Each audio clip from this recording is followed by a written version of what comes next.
Hello everyone, and welcome back to the day we start Subscribe doing to my intros. YouTube channel and fund my Kickstarter. Buy my mixtape. This time I actually Mix my have buy a voice. Yeah, check it out.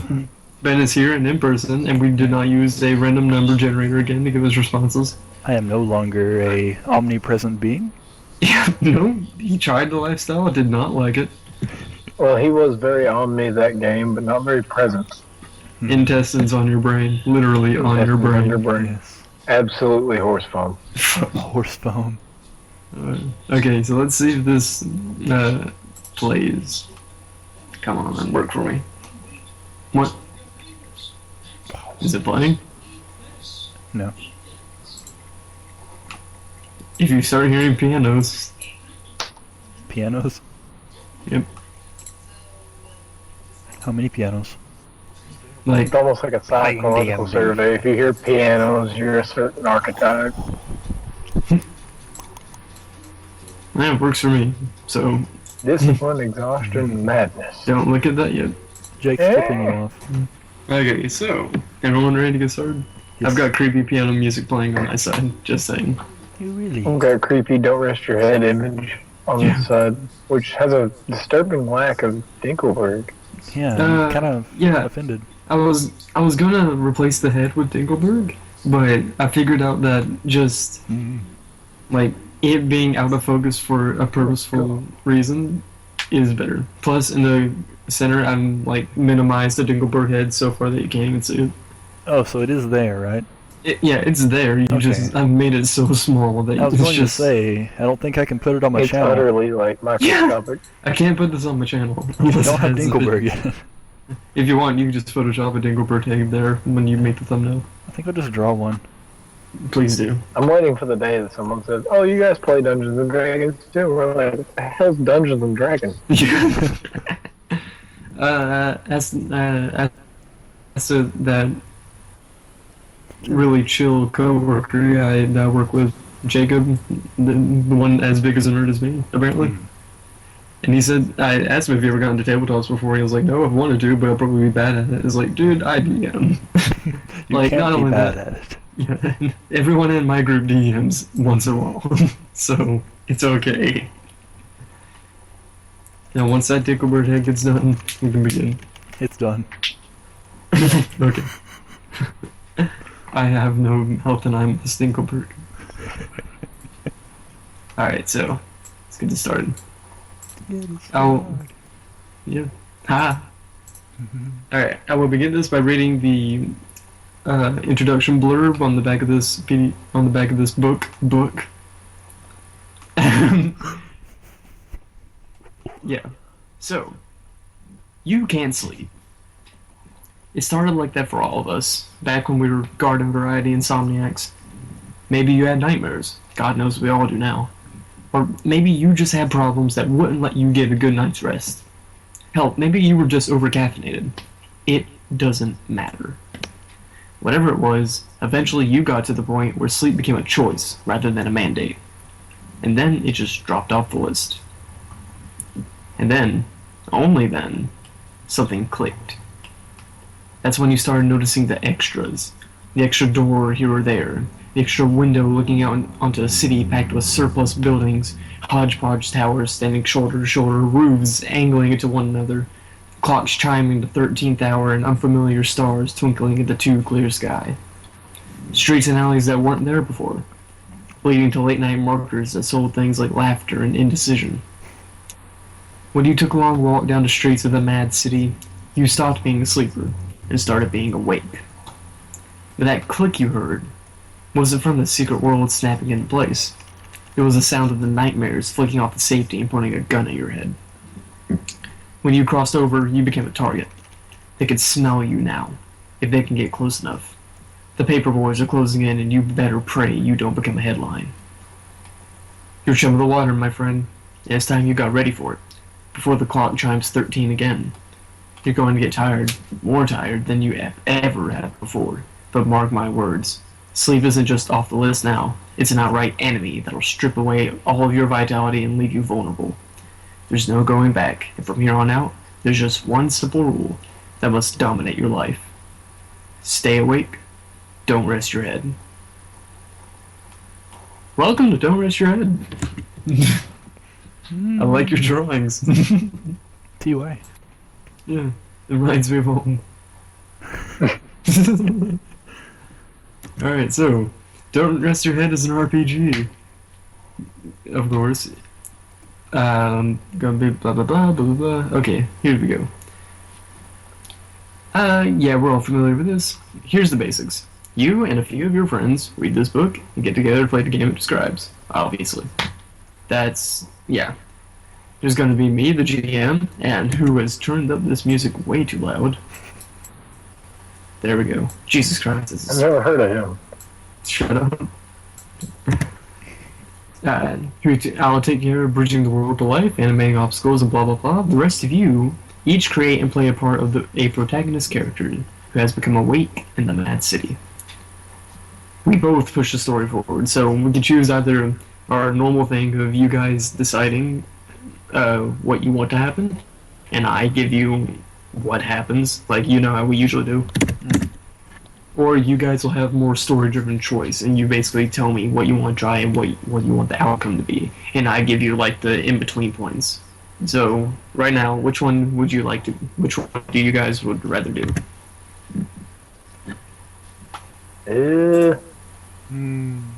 Your call. Let's leave it to the GM. Then what do you say? Don't matter to me. I'm just gonna do what I know. So, yeah. Yeah, that's, we're gonna build the history of the protagonist, and as the protagonist, you guys will strive even closer to your goals.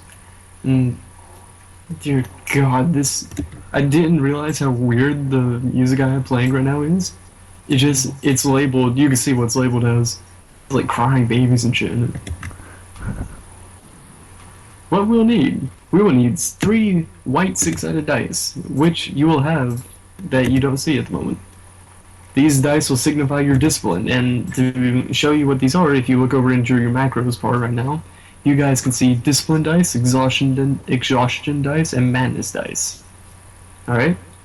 You will be rolling all of these, so if you want, you can put those in your bar right now. Ooh. Yep. Bar. Hopefully you bar. Hopefully you don't see a 4th one. You shouldn't if I did that right. I do not. Good. Alright, just tell me when you guys got that ready. Got it? Wait, put those in your what now? If you want, they're all macroed, so you can put them in, like underneath your name if you want. Oh. Yeah. How do I do that? Oh, it should say just in bar next to them. Oh, okay. Automatic macros. Never mind.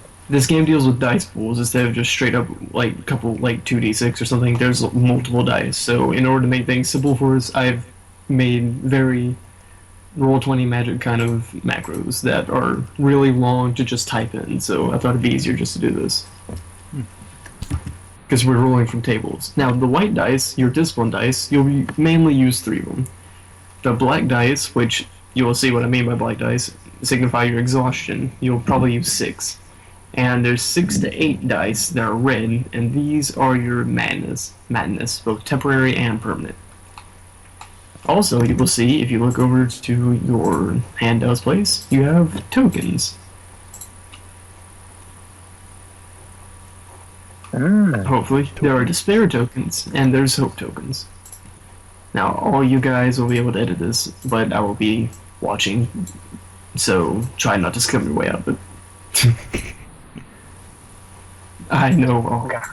Also, if things get too cluttered for some reason and you guys are looking at opposite things, Roll20 got like a pop-out window option now for any of the handouts, and it's pretty neat. I like it. It's like top left corner on any handout. Pretty good. I'm gonna do that. Those tokens. Just because I'll need to look at them. Yeah. Alright, there we go. Alright, so we'll be using those, and for me, I will be using a different color of dice. I've used red and black as a mixture so you guys can tell them apart. And they will be signifying pain. Handy dandy pain. So let's get this started. How about we create characters? Okay. Okay. Now, if you look back now, I'm going to give you some handouts to see. You are going to be listed under the Awake. In Player's Journals. Here's yours, Ben. And here's yours, Carl, Prince of All Saints. What? What? Hi, boo. And I boo. Yes, whatever that is you have playing. Scary Halloween Sounds. The future is written by Tim Griffin. Thank you, Tim. Who the fuck? Yeah. Thanks for giving me that, man. Oh. Can you actually hear it? I can't. Hold up a sec. Well, actually, no, you can continue. I just gotta show you this image. You may remember this. Along with your handouts, you should probably be able to see one called The Rules, and it's a rules summary, just in case you ever get lost and need to reflect on something. Alright, but let's explain some things. Gonna skip this actual play that it has in there, even though that's pretty handy. I'm gonna turn down this more, because damn, that's fucking... Okay. It's fitting, but... Okay. Music reminds me of this. Scary for And it's definitely not for kids. Oh man, that... Oh, that book. Ooh. Do you remember that, Ben? Yeah. Making a movie of that book. Really? Yeah. I'm Yeah, that's how I watching. remember the thing. I'm watching that. Same. Me too. Alright, so let's create characters. All protagonists, which are your player characters, are insomniacs of some sort who have awakened to the Mad City, and who eventually are stalked by nightmares, and other people and creatures from the city. As the Awake, you have access to strange powers, ranging from this simply being able to do certain things unusually well, to performing acts that are flatly impossible. But beyond being awake, protagonists are also very much flawed, human people who have problems. These problems lead to too many sleepless nights and thus their certain predicament. To take a step back from the strangeness and their nightmares in the Mad City, this means that every protagonist brings a set of issues and events to the table and comprises his personal story. Setting aside the basics of surviving, a protagonist's story is about how he explores these issues and questions whether or not he'll be able to rise above them and take his life back. Alright? So the main strive of your goal is basically you are a person who something in your life, or multiple things in your life, has been going straight to hell that has kept you up at night. And the main thing you're trying to get while you're doing this is to find out ways to fix your fucking problems. Like, it could be like, my daughter doesn't love me anymore because she keeps spending her days over at her mom instead of my place, or I just got my family killed by the Russian mafia by a car bomb that was meant for me, or something as simple as like, I can't stop doing drugs, or I've seen my boss launder money out of the company. What do? I may lose my job. And something like that, okay? So that goes for what just happened or what's keeping you awake? That goes for, well, a little bit of both. But first, let's give me your name. Well, we can skip that until you've actually figured out what you want to do. I don't know who I am. So let's just go to the next one. Just skip and I am at the moment. What's been keeping you awake?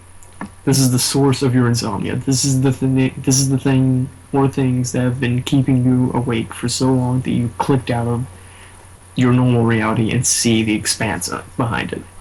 So what troubles your character? Like, what pressures him into being an insomniac? Is he running for something? Does he stay awake due to nightmares or substance abuse or anything? Has he lost someone and the grief is robbing him of sleep? This answer connects your character to what all the protagonists in the game have in common: insomnia. It could drive further development of the character by offering opportunities for flashbacks. If it suggests something that the character is avoiding confronting, the GM may look at to that source as an idea for what the character should face. So basically, you're writing the story that you'll be facing at the moment. Your problems, you're probably going to see them head on, or in some ways. They're going to, like, basically mold your personal story that's going to be in this mad city. Alright. So, whenever you guys have a good... it can be as long as you want, it doesn't have to be a sentence. Let me But edit. whenever... Oh, sorry. You guys... I was about to say, how do I edit? And I shall make the stories. Okay, Ben, you should be able to edit. And Chris, you should be able to edit. I can. There you go. The power. Everything is in that black on white for a reason. Mainly for spooky. So Somewhat want to be serious. it's perfectly Somewhat don't want to be serious. I listened to some people play it, and one of them played a little girl who was, I forget what the phobia was called, but she basically was terrified of the outdoors. And like shit went down with her when she couldn't get inside her house after school. Like no way inside her house, and that basically, Agoraphobia? yeah, that's it, agoraphobia. And I was like, this pretty messed up kid. And the trigger point for all this was her not being able to get into her house and just flip shit. Oh, Ben. Hmm? Here, since you can't hear our music, I'll give you something that is equally as that would work for the situation. Okay. Headresting intensifies.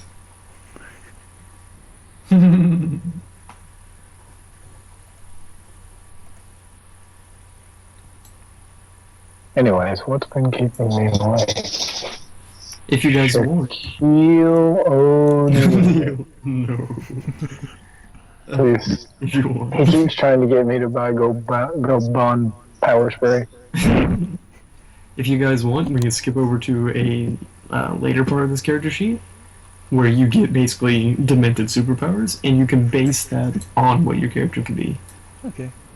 If you guys want. If you can't think of anything, just on the fly of what's keeping you awake.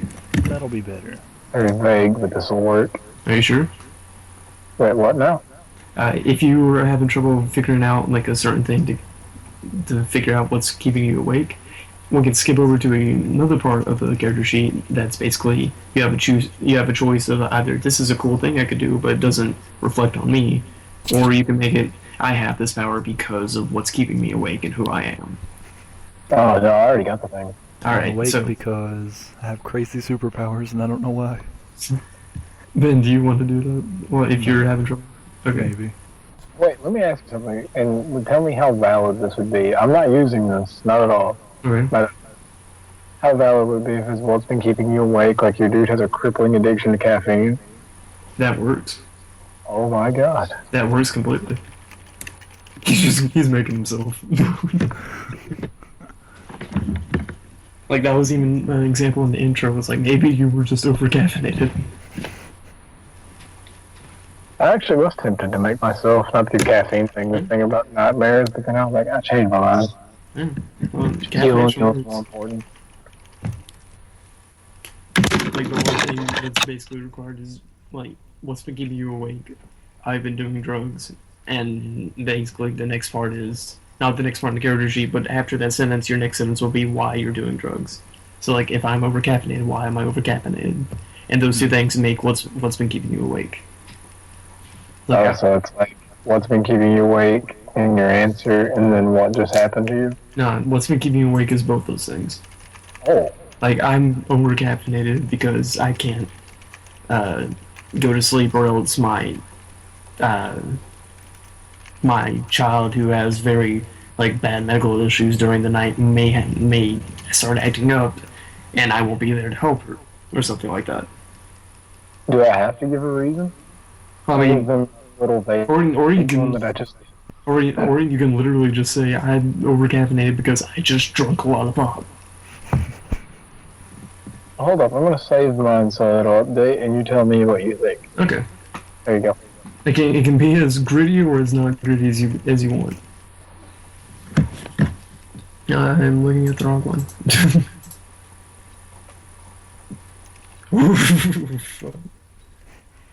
That could work. That could work. But yeah, that could work, and we can like develop that farther as we go in. Good. But it's things that are keeping you awake, or like basically going to be your plot points. Like if you're having family troubles while you're in the Mad City, you're going to be looking for things to solve your family troubles if you can. Oh. Yeah. So that can work. But if you want to like flesh it out as we go on, that's perfectly okay. No, I think I like the vagueness. We'll stick with the vagueness. Alright. Ben, what about you? Hmm. How's it going? Let's go on. But he's on. I have images of a sun deer. I got my what's keeping you awake. Hold on. Alright. Alright. Stand by. Standing by. He just paces around his room. What am I gonna do? What am I gonna do?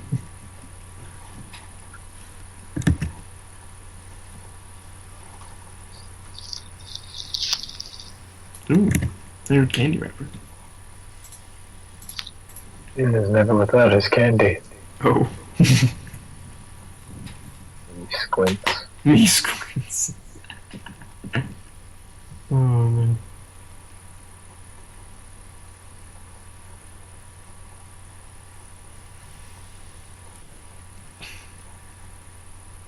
Okay, I've turned down this stuff so low that I can't hear it now, so I'm gonna crank it up a little bit, just for me. So I don't lose the mood for myself.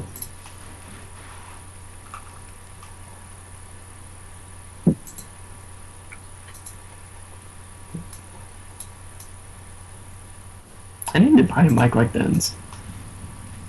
We all do. Yeah. And you know what I really need? I need Well, a I had headset. a mic like that, and then it got possessed by like the devil. Yeah, I remember that. That was scary. Like, I need a headset is what I need. Like a proper headset. I'm actually gonna screw around with that headset while we're at it. If I can remember it fucking went. Okay. I'll still be here, of course. Gotcha. I have returned. Alright. Where'd So- you go? Have you decided what's keeping you awake? Yes. Alright. Next up. What just happened to you? This is what happens to the character in his very first scene in the game. This is your intro, okay? This is not in my hands, it's your hands. Such a moment should always feature a moment of high stress for the character. This is basically your breaking point.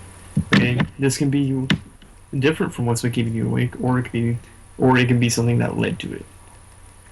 It's like Oh my god. it's like that laundering thing. It's like, my boss is laundering money, I don't know what to do, I could get fired. Well, what just happened to you is that you just found that out. So you're freaking out. So think about it, like, what would make an exciting, stressful scene? Is the source of the stress mundane or supernatural? Did you just lose your job? Did a monster literally jump out of your closet? Did you walk in on your wife with another guy in bed? Did you fall off a building and land without a scratch? It's things like that. It gets you set for the tone of the entire game, basically. Like, it determines your opening scene for your protagonist. It's a huge power. It should be exercised with discretion. Alright? The best opening scenes are ones that say something about your character's ongoing story, like they imply a trajectory, basically. But so long as the moment of high stress requirements kept to, all should be well. So, when did you click over? When did the safety come off for you? Tapping. I understand. That happens a lot. It has. So wait, what now? I feel like one of us says that every time we play a game. Well, I mean, like, I follow you. It's just Okay, those words, though. I get it. What just happened to you is your high, like, when you're in this state of insomnia, you haven't slept in God knows how long, right? Yeah. So what just happened to you is your breaking point when the safety clicked off and the Mad City was just expanded and you could see it now. Like, your reality broke for you because of this high stress thing. It could be a simple thing, like it could happen in reality, just a really stressful thing for your character, or it could be something supernatural, like a part of the Mad City leaked in and fucked with you. Evil. Here we go. Alright. There you go. I like that you're updating yours so like, alright. Ben, whenever you're ready. Almost done. Jesus Christ, this audio is playing like Mad Dogs now. They want to know so badly what it is, but we haven't told them. Yeah.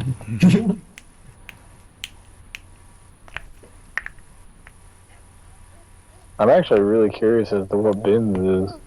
After we're all done, yeah. After we're all done, we'll say them all. Like, my name is this, and I'm this.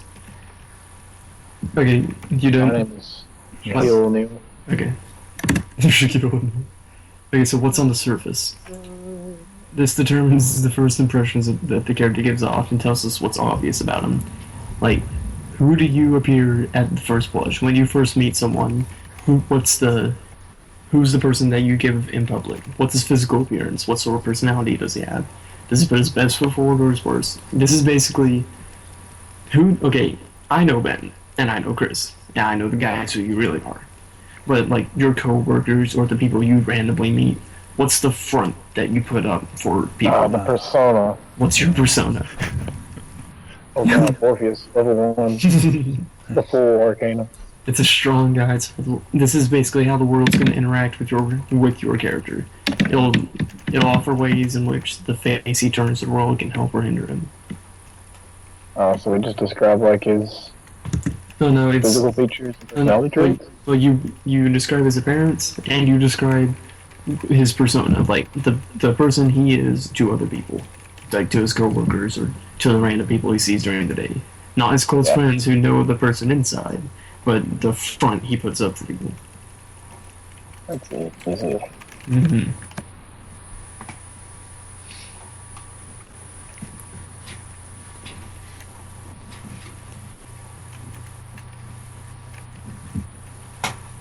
And just give me the heads up when you're ready. Alrighty.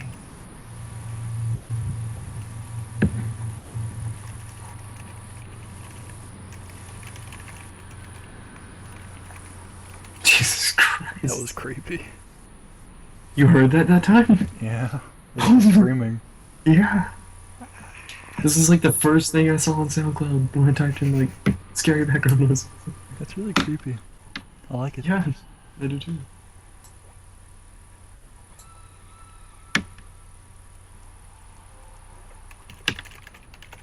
Fuck. Excuse me while I pre-order Bloodborne.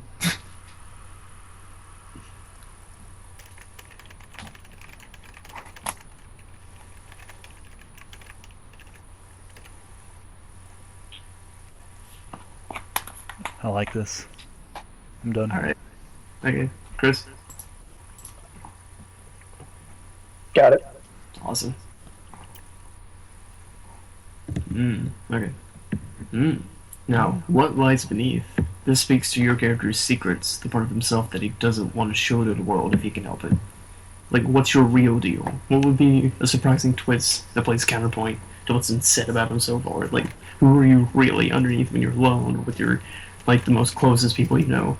What secrets of your life do you protect? How do you see yourself? And what lies do you tell yourself? So this is the real you, right? Yes, this is the real you, the you that you think you are on the inside. Like, what secrets do you have? Like, when you look in the mirror, what's the first thing you see? What things that you know aren't true, but you tell yourself anyway? And this basically yeah. This is what... Is it what it really is? Or what he Yeah, thinks? It's what you really... a mixture of both. Like, Okay. who you think you are, who you think you are, and how you want to act, basically. Who are you when you're alone in your room, and you have just time to think about yourself? It's self-reflection, basically. This is going to basically make the character complicated and all that, three-dimensionalism and all that jazz. Yeah. It gives you motive, basically. You If in the app, I dig. I dug. I'm done. In the absence of anything else, it informs us what sort of things might be brought to light, or be carefully, deliberately kept in the dark. Oh wait, yeah, I forgot to put a secret in there. You don't have to, but yeah. And doing. I see yours isn't updated, and it's neat, and I don't see Ben's because he's not updating it, and it's a mystery, and I like it. Yes. I got one more thing into this, and then we get to the dice and stuff. Where supplements come into play. Because unbeknownst to you, I've got Don't Lose Your Mind open too. There we go.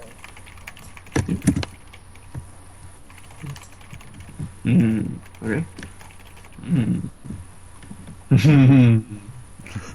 Okay. Hold on a second. Just making sure I got this right. I feel like this is a psychology experiment. I'm really just very concerned about all of you. This isn't a game. I'm just very, like, are you guys okay? You guys are fucking crazy. Yeah! We'll hang out with the guy at pizza place. I'm gonna hang out with the guy in Arby's. Screw you guys. Yeah. You guys are weird. Alright, so, let's see. Alright. So what's your path? This question addresses the character's goals and points how, in a vacuum, a story about him could reach its conclusion. Like, where are you headed? If a story were written about your life, what would its theme be? What's your goals? What do you want or need? Like, what's your wants or needs? Like, based on everything you've told about this person, what does he want in life? What does he need at the moment? Like, what are his problems that he needs to be resolved, that he needs to figure out? It's the ultimate question in the game where personal journey of the protagonist is just as important as anything else. When you're not dodging nightmares or navigating the mad city, this is what his mind is set to achieving. It's basically when you're not almost dying, in your free time, maybe you should pay your bills and figure out a way to pay your bills that you can't pay. Because if it's made you lose sleep for this long, it's probably big.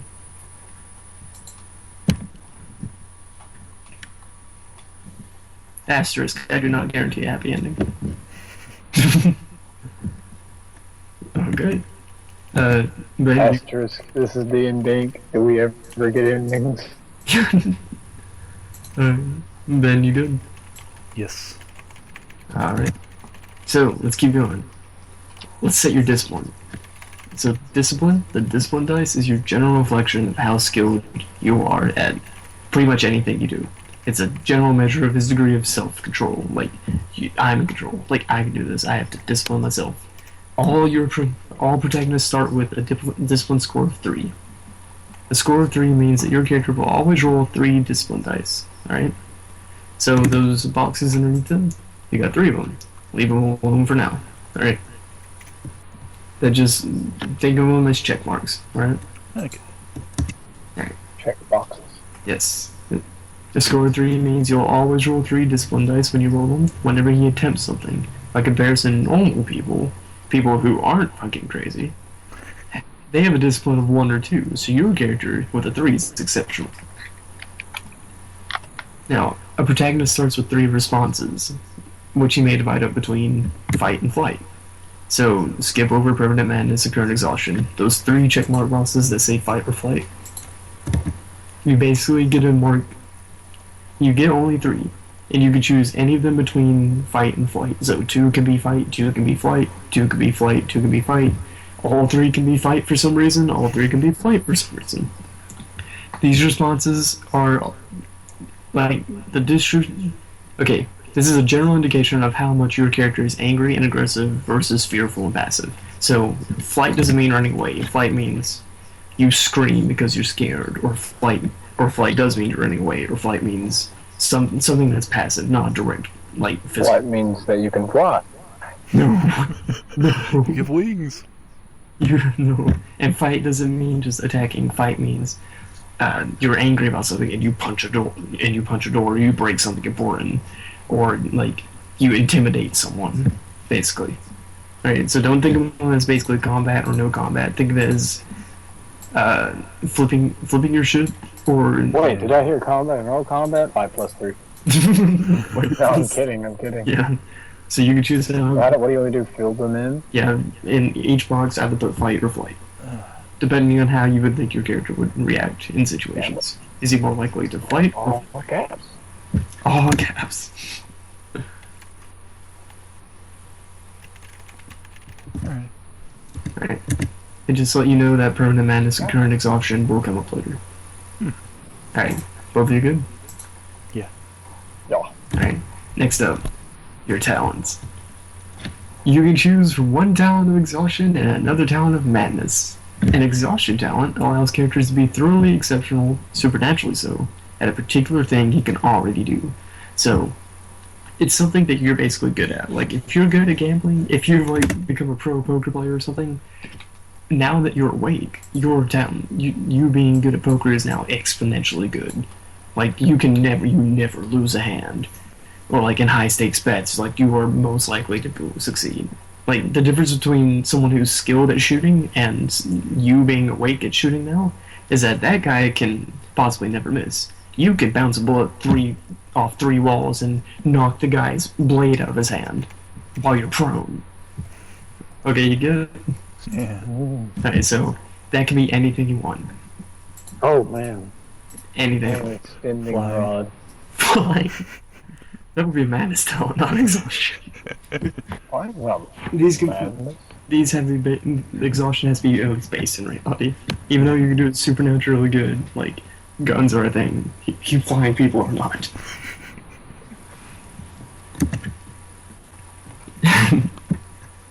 Now, there's a thing about exhaustion. I'd- Oh no, you first.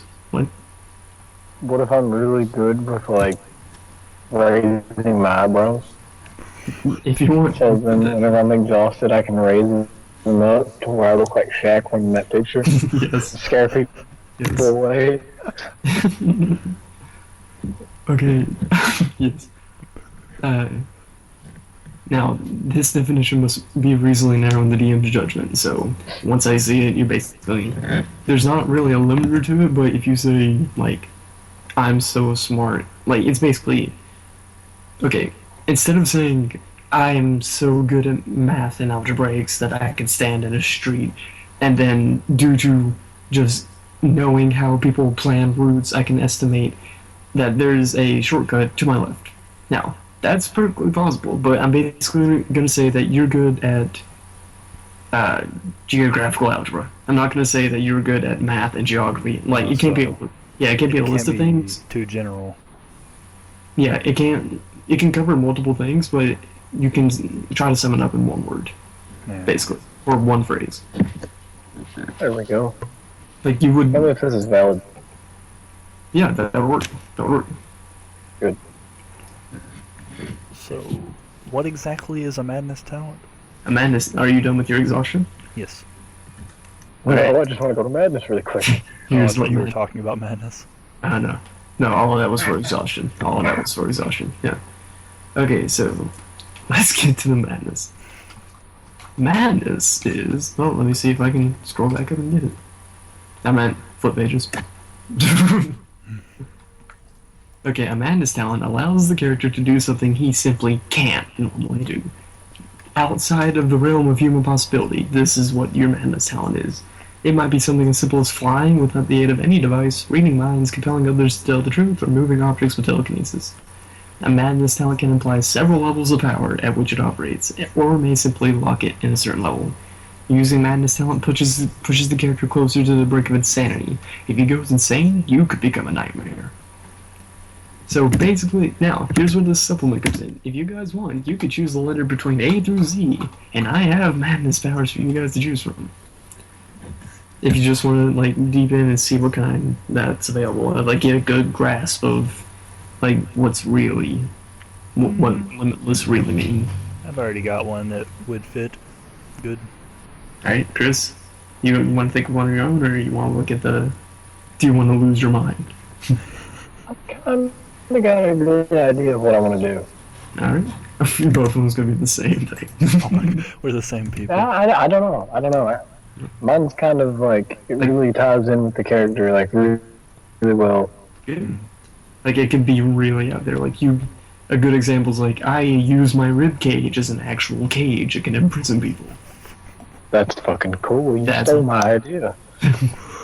Like, A is for ants. Like, I'm a walking hive of ants. My madness powers whenever I point and say objection, a giant comet bubble word comes out and attacks people. I can say Stone Cold 3 times. And Stone Cold Only will 3 show up shots. and fight. Like, T is for Teddy. When you were little, Teddy was your world. Now when you're big, Teddy is your world in effigy. You break Teddy's arm, earthquakes happen. You light Teddy on fire, you light the world on fire. Whoa.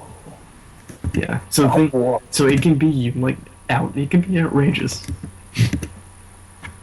So are you guys set in stone? Maybe. Yeah, I got an idea. Alright, good. I'm not forcing you to use the supplement, I'm just saying that it's available if you're having trouble. Alright. So Chris is good, Ben, you good? I guess so, yeah. Alright. Next up is scars. Now, scars are basically something that you can use that pertain to these tokens over here. So, if you look at the rules summary real quick, you can see what I'm talking about. If you just go down and say, I'll just read it out for you. Any player can spend a coin of hope, which you will be able to gain, to remove an exhaustion, to remove a check mark from fight or flight, because when you use a fight or use a flight, you mark it off. So you have a total of 3. And this led me to use a fight, then, alright, you mark off a fight, and you cannot use that fight anymore. Okay? So, basically what scars are is that moments that you feel like left a deep impact on your character, you can put next to those bullets. And anytime you wanna say, if you're in a, like, my child got kidnapped and I couldn't save her, you'd write down as a scar. And then later in the game, if you're like, oh, I'm at a place where I can't stop this person and I can't help my child, you can basically tell me, I want to use the scar, I want to burn it, and it basically gives you a coin. So you can use it, and I'll explain what coins do. Or it can basically let you full throttle your madness power. Alright? So basically, I don't know if we'll be able to use these, but if you just think of scars as things that left a scar on your character, physically or mentally. Okay? Alright. So, let's talk about the dice. What is it? Okay. Are the scars during the game? Like, yeah, like if something happens to you, if something happens to you, and you, at any point, you could turn to me and say, I felt like that left a scar on my character because it was really important and it messed with me. And I'll say, okay, write down. Yeah. Sounds good. Alright. So dice. In fact, dice are only rolled when a conflict arises. Anything else, if you do anything, you're not going to roll dice for it. But if there's a conflict, you roll on dice. Okay? Conflicts may be between the protagonist, you guys, and the environment, or between the protagonist and another character, or both of you going against each other. To resolve a conflict, the player states what his character is trying to do, and I say what opposes that effort, and I roll my personal dice. I roll pain. I roll pain dice, and it's basically the DC that you gotta beat, or else I win, and I tell you what happens. Now, the player always rolls all of your discipline dice, so that you've got those 3 checkmark boxes on your discipline right now, you have 3 discipline dice, okay? And with those macros that say discipline dice, if you use that macro, it'll say how many discipline dice do you have, and you can put in a number, and then it'll roll 3 dice for you, okay? Cool. And they're all color-coded, so you'll be able to tell. And you always roll discipline dice, no matter, and your current level of exhaustion, plus whatever number of madness dice you choose to add to the roll for the roll. Now, you start with 1 exhaustion dice, alright? So when you roll exhaustion, you say, I want 1 exhaustion dice, and it'll roll exhaustion dice for you, okay? Both of these at the same time, so we're going to be clicking those macros a lot, because this is like handfuls of dice. All at once. And then you get to choose how many madness dice that you can put in. It's a scale of 1 to 6. If you want to use your madness power, you basically give me a level of slightly going to use it, like something small, for like 1 die of madness, or you're going to go full blown out 6 and really wreck your head. It's basically like... Hold on. It's basically like... It's like that game, Whip or whatever? Yeah, Kirk. Yeah, a little bit. It's like Sprout 20. Yeah, basically. Ketchup cups. Like, here's a good example. Alright, here's basically how conflict is going to happen. you're gonna say you're up against something that I can't think of right now. Okay, you're up against something. I say, well, you're looking for successes. 1 to 3 on any of your dice is a success. Okay. So successes are basically in your favor. I'm gonna roll my dice, and if I get more successes than you, then it's gonna be in my favor. All right. Now, since you've got more pools of dice than me, since you've got exhaustion, discipline, and madness, if any of those get the highest number, like 6s, okay, here, okay, I'm gonna roll 6 of my pain. Do you guys see it? In the chat, Yep, I in need the to chat. enable 3D dice. You don't have to. Just look at the chat. Since we're going to be looking at faces of dice a lot, I did that instead. Do you see it? Yeah, Oh, man, that's cool. that is cool. Alright, so basically, okay, Ben. Roll. You got 3 discipline dice, so click the discipline macro. Choose 3, I think. Yeah. Alright, now roll your 1 exhaustion, so click the exhaustion macro, type it 1. Roll that. Now, if you want to use your madness power, you choose between a scale of 1 to 6. The higher the number, the more likely you're going to get fucked up in the head, but the more likely you're going to kick ass with your madness power. 6. 6. Alright, so this is what I'm looking at. 1 to 3 are successes. Okay, so look at all your dice. I've got 3 2s and a 3, so I've got 4 successes. You gotta beat that. That's your DC. I also have 4, don't I? Alright, you have 4? So, basically we go down to the next level. Now, sorry.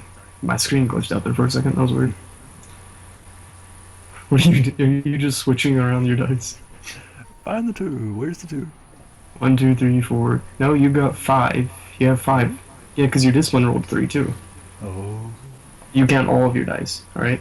Alright. Alright, so you got 5, so it's going to end in your favor. Now, which one has the highest strength? We look for 6s. Whatever pool you have that has the most 6s determines the outcome. So it's in your favor now, and I have 1 6. And your madness has 2 6s. Yeah. So madness is going to dominate. So basically, whatever the outcome that's beneficial for you, your madness power kicks in, and that's what actually happens, okay? Now, if you got a favor, if you had the favor, if you got the most successes, but I got the most 6s, then it's going to be good for you, but you're going to lose something. Like, it's going to hurt you doing it. Okay? Alright, so I'm going to explain that, like, the more outcomes of it as the more as we go on, but Yeah. I feel, because there's more, like, there's going to be, there's bad things happen. Like, if your exhaustion dominates, then you add an exhaustion, and exhaustion is bad because you can crash. And going to sleep is basically worse than death at this point. Alright, just saying. So, let's start out. Introduce yourselves. Who wants to go first? Crickets.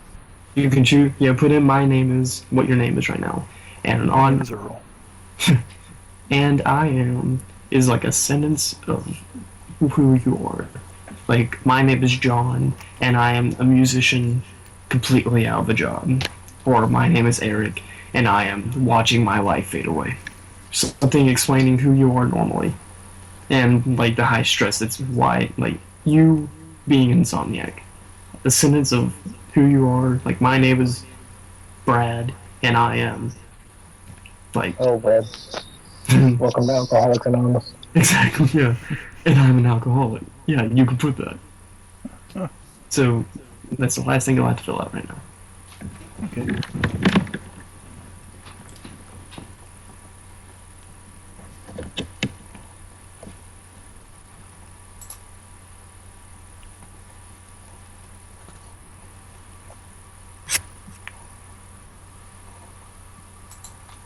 Tell me when you're ready.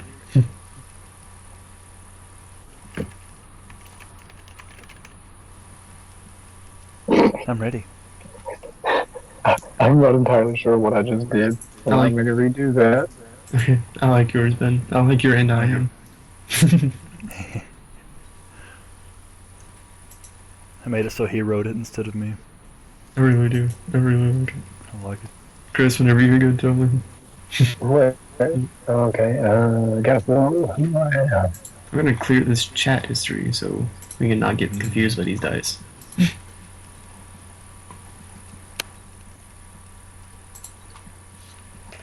I'll be right back. Alright. We do not see him until like 3 in the morning. He doesn't come back ever. He doesn't come back. We never hear from him again. Starts around.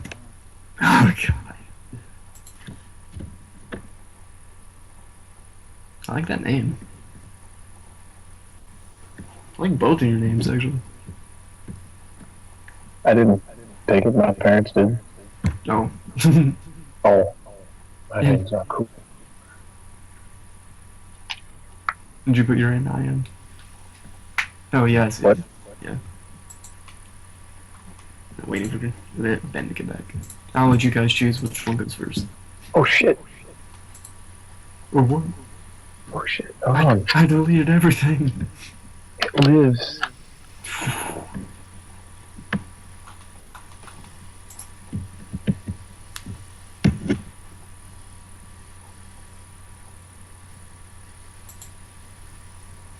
Look at an old tape recorder playing with this music now. Damn. And I am back. All right. Ben's ready. Chris is ready. Which one of you wants to go first? Don't know. Let's roll a 1d2. All right. Well, what if you both get 2? Well, then, I don't know. Yeah, you get a 1. Is that a crit fail? Like, do you just? Whatever I don't want to do. What do you want to do? I don't know. I don't even know. Now you do know. Chris, you with us? Let's make them roll. Let's make a popcorn. It works. Oh, the power. Do you not notice like the better quality? A little bit. You're Okay. slightly more quiet, but yeah, a little better quality too. With it into this. Hey, Chris, okay, Chris, do you want a 1d2 too? Oh yeah, I have to roll 1d2. Yeah, just to see who goes first. Oh. My bad. Now I'll tell you the word space. Okay. I could not hear shit whenever I was getting this thing. Oh, okay. Then roll another 1d2. What about a 1d3? 1d3 would be easier. Yeah, that's what I was thinking, We but should do a 20, but damn it. Okay, both of you roll d20s. Both of you roll d20s. Fucking hell. An Rolls 18. an 18. A 12. Okay. Chris, you're going first. That's just a space to space. divide up numbers. Hmm. First Great. is in what? Like, I missed a lot of stuff. You introduce yourself. Oh. My name is blank and I am blank. Oh. What I learned in boating school is... let's see. My name is Forrest Pendleton, and I am a recently released prison inmate. Keep going. Oh, what's been keeping you awake? Something's behind me. What just happened to you? I stopped seeing it. What's on the surface? Medium length auburn hair, average sized man, late 20s. Unpredictable. What lies beneath? Scared, afraid, regretful, and insane. Why is it there? Oh man, I didn't fill that out. Mm. Totally slipped me. Loss. A sense of loss. An accident. Okay. What's your path? Why can't others see it? So you're going to try to find that out? Yeah. Alright. What's your talents? All my talents? Yeah. Like the The madness exhaustion. ability and the exhaustion. I want to explain the madness one. I haven't wrote it in yet. I just want to make sure it makes fucking sense. Okay. Okay, hold on, I need to refill out why is it there. Mm. I can fly, but only on other people's wings at midnight. Can I use this, please? I can turn into a bear. But only once. And when I For, was for one night, I get like an amazing dress that sparkles like the moon and glass slippers. No, I'm kidding. Anyways, the exhaustion talent is heightened senses. And the madness talent is... I turn into a... Actually, it'd be better if I explain it this way. Yeah, that'll work. That worked just fine. Open a new window. Well, goddamn. Here you go. Something like this. Like, I'm gonna link you. Okay. Turn into something like this. For like a little bit. WordPress. Oh no. So basically, Oh damn. on Billy and Mandy, the jack-o'-lantern guy. Yeah, more or less. Except not a prankster. I can't wait to see how you link this. Or if you choose not to. Either way it works. Hmm. But alright. Whenever you, Ben, Mm-hmm. go for it. Aye aye. My name is Chris Britton, and I am What the sick of fuck? this shit. After trying to commit suicide with random pills I found, it fucked up my serotonin levels. And what just happened to me? I did the stupid thing. Feeling especially depressed today, I found some pills. There were 10 red and blue pills, wrapped in plastic shrink wrap, and I downed them all. In seconds, I freaked the fuck out. Lights swirling, voice chanting. When will this end? Feeling strange. Fuck. What's on the surface? What's wrong with him? Looking in his eyes, I'd say he's not even there. Black hair, loose-fitting clothing. Maybe I'll talk to him, but... Okay. Pessimistic fuck. What lies beneath? Broken pieces? Or maybe it's everyone else that's broken. Doesn't really matter. I'm not sure if I'll experience anything like it again, but maybe it's for the best. Fuck it. Really. What's your path? I need to find one like her. Maybe it's for the best she's gone, but it'd be pointless if I didn't try. And for my talents. My exhaustion talent is I can do parkour really well. And my madness talent, I can read minds. Alright. I can exhaustion talent. I want to run straight up this building. Literally the skyscraper. Yeah, I'll let you do it. Well, maybe not a skyscraper, but yeah. Like, alright. That's fucking cool. I don't know what this is, but I want to show you. You're just Googling stuff. I more or less, like, while Googling what it was I was showing you guys, I found another really cool picture. That's really neat. Alright. Check this out. This actually works really well. Sort of. Yeah, I'll just stick with that. What's hanging? A chain. Ooh. I like that too. Neat. Yeah, I like that a lot. Alright then. Let's go with that one. Alright. Alright. So, Chris, since you wrote art, let's start with you. Where were you at? Where were you exactly when you stopped seeing it?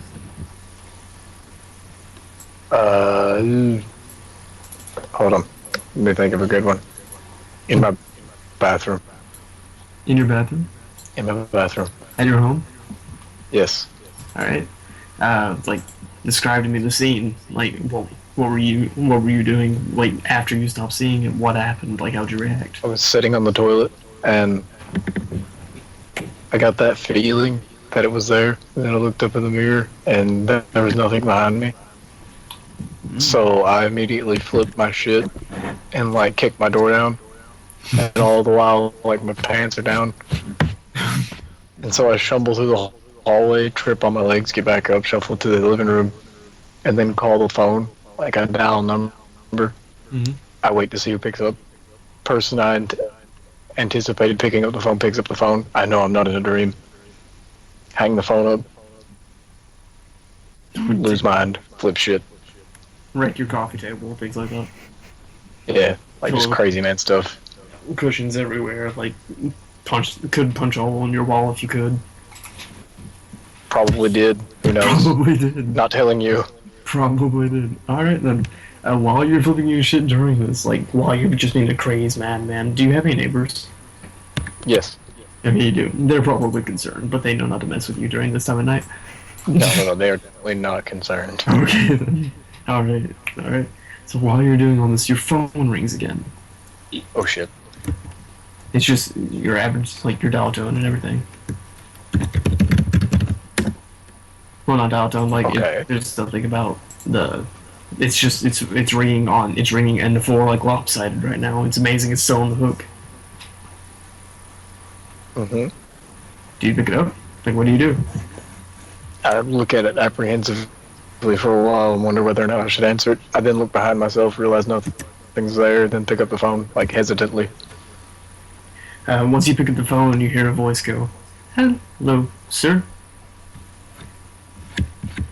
Who are you and how did you get this number? Is this Mr. Pendleton? Who are you and how did you get that name?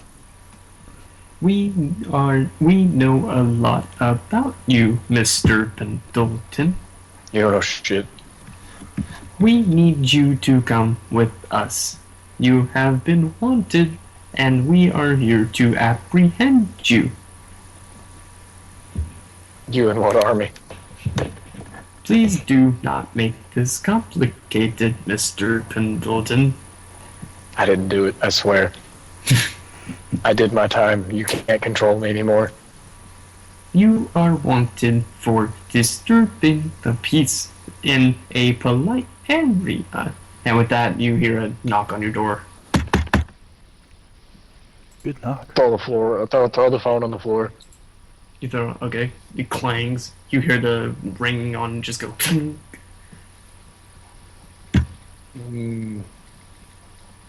Yell, who is it? We are here to apprehend you, Mr. Pendleton. Go to hell. Rush over to the door and lock it immediately. You lock it? Alright. Yeah. Alright, you start hearing like shuffling outside your door, like multiple feet. You hear the knocks getting louder, like. We Pick up the phone off the floor. Okay. What do you do with it? Bust window with it. You bust the window with it? Yes. Alright, you just Like crack. exit window. Alright, you crack, like clear the glass off, you crash it through the window, you like one foot off another. And when you turn around after like laying yourself out of your window, you notice that you're not in your neighborhood anymore. Like below you is some concrete flooring, it seems, and above you seem like columns of more flooring, like squared off with gaps in between them. And like you look up at the moon, it's like a crescent moon that's more yellow and big that you've ever seen before. And around you notice at first, but around you there seems to be doors. Like the floor is not flooring. These are doors. These are windows on the floor, windows on the sides, and like you look around, you're on top of a building at the moment. Like all of these roofs are buildings. They're just outstretched for miles, and they're all covered in doors and windows. Oh shit. Oh shit, Oh shit. Mr. Britton, where were you when you did the stupid thing? When I did the stupid thing, I was on a street near an alleyway. Really? I was working the night shift. The gray man showed up. I punched him. Oh my god. Describe to me the scene. Like, what were your thoughts? Like, Alright, I was walking home and I seen a bunch of little pills wrapped in a little baggie on the floor. And I haven't been feeling very good lately, so I ate them. Irony. all right. So, are the lights still swirling, or the voices still chanting? They're beginning to stop. They're beginning to stop. All right. And so, are you like fetal position down on the alleyway floor, like on the ground at the moment, like Yeah, I'm hunkered behind a dumpster. banging your head against it or something? Like, No. no. Okay. During all of this, like you see the paper baggie that you got the pills out of start floating away, like as the breeze kicks up, and you notice it stopped onto something. You think it's the wall at first, but when you look over, a hand reaches over and grabs it. It fiddles with it, and 1 second.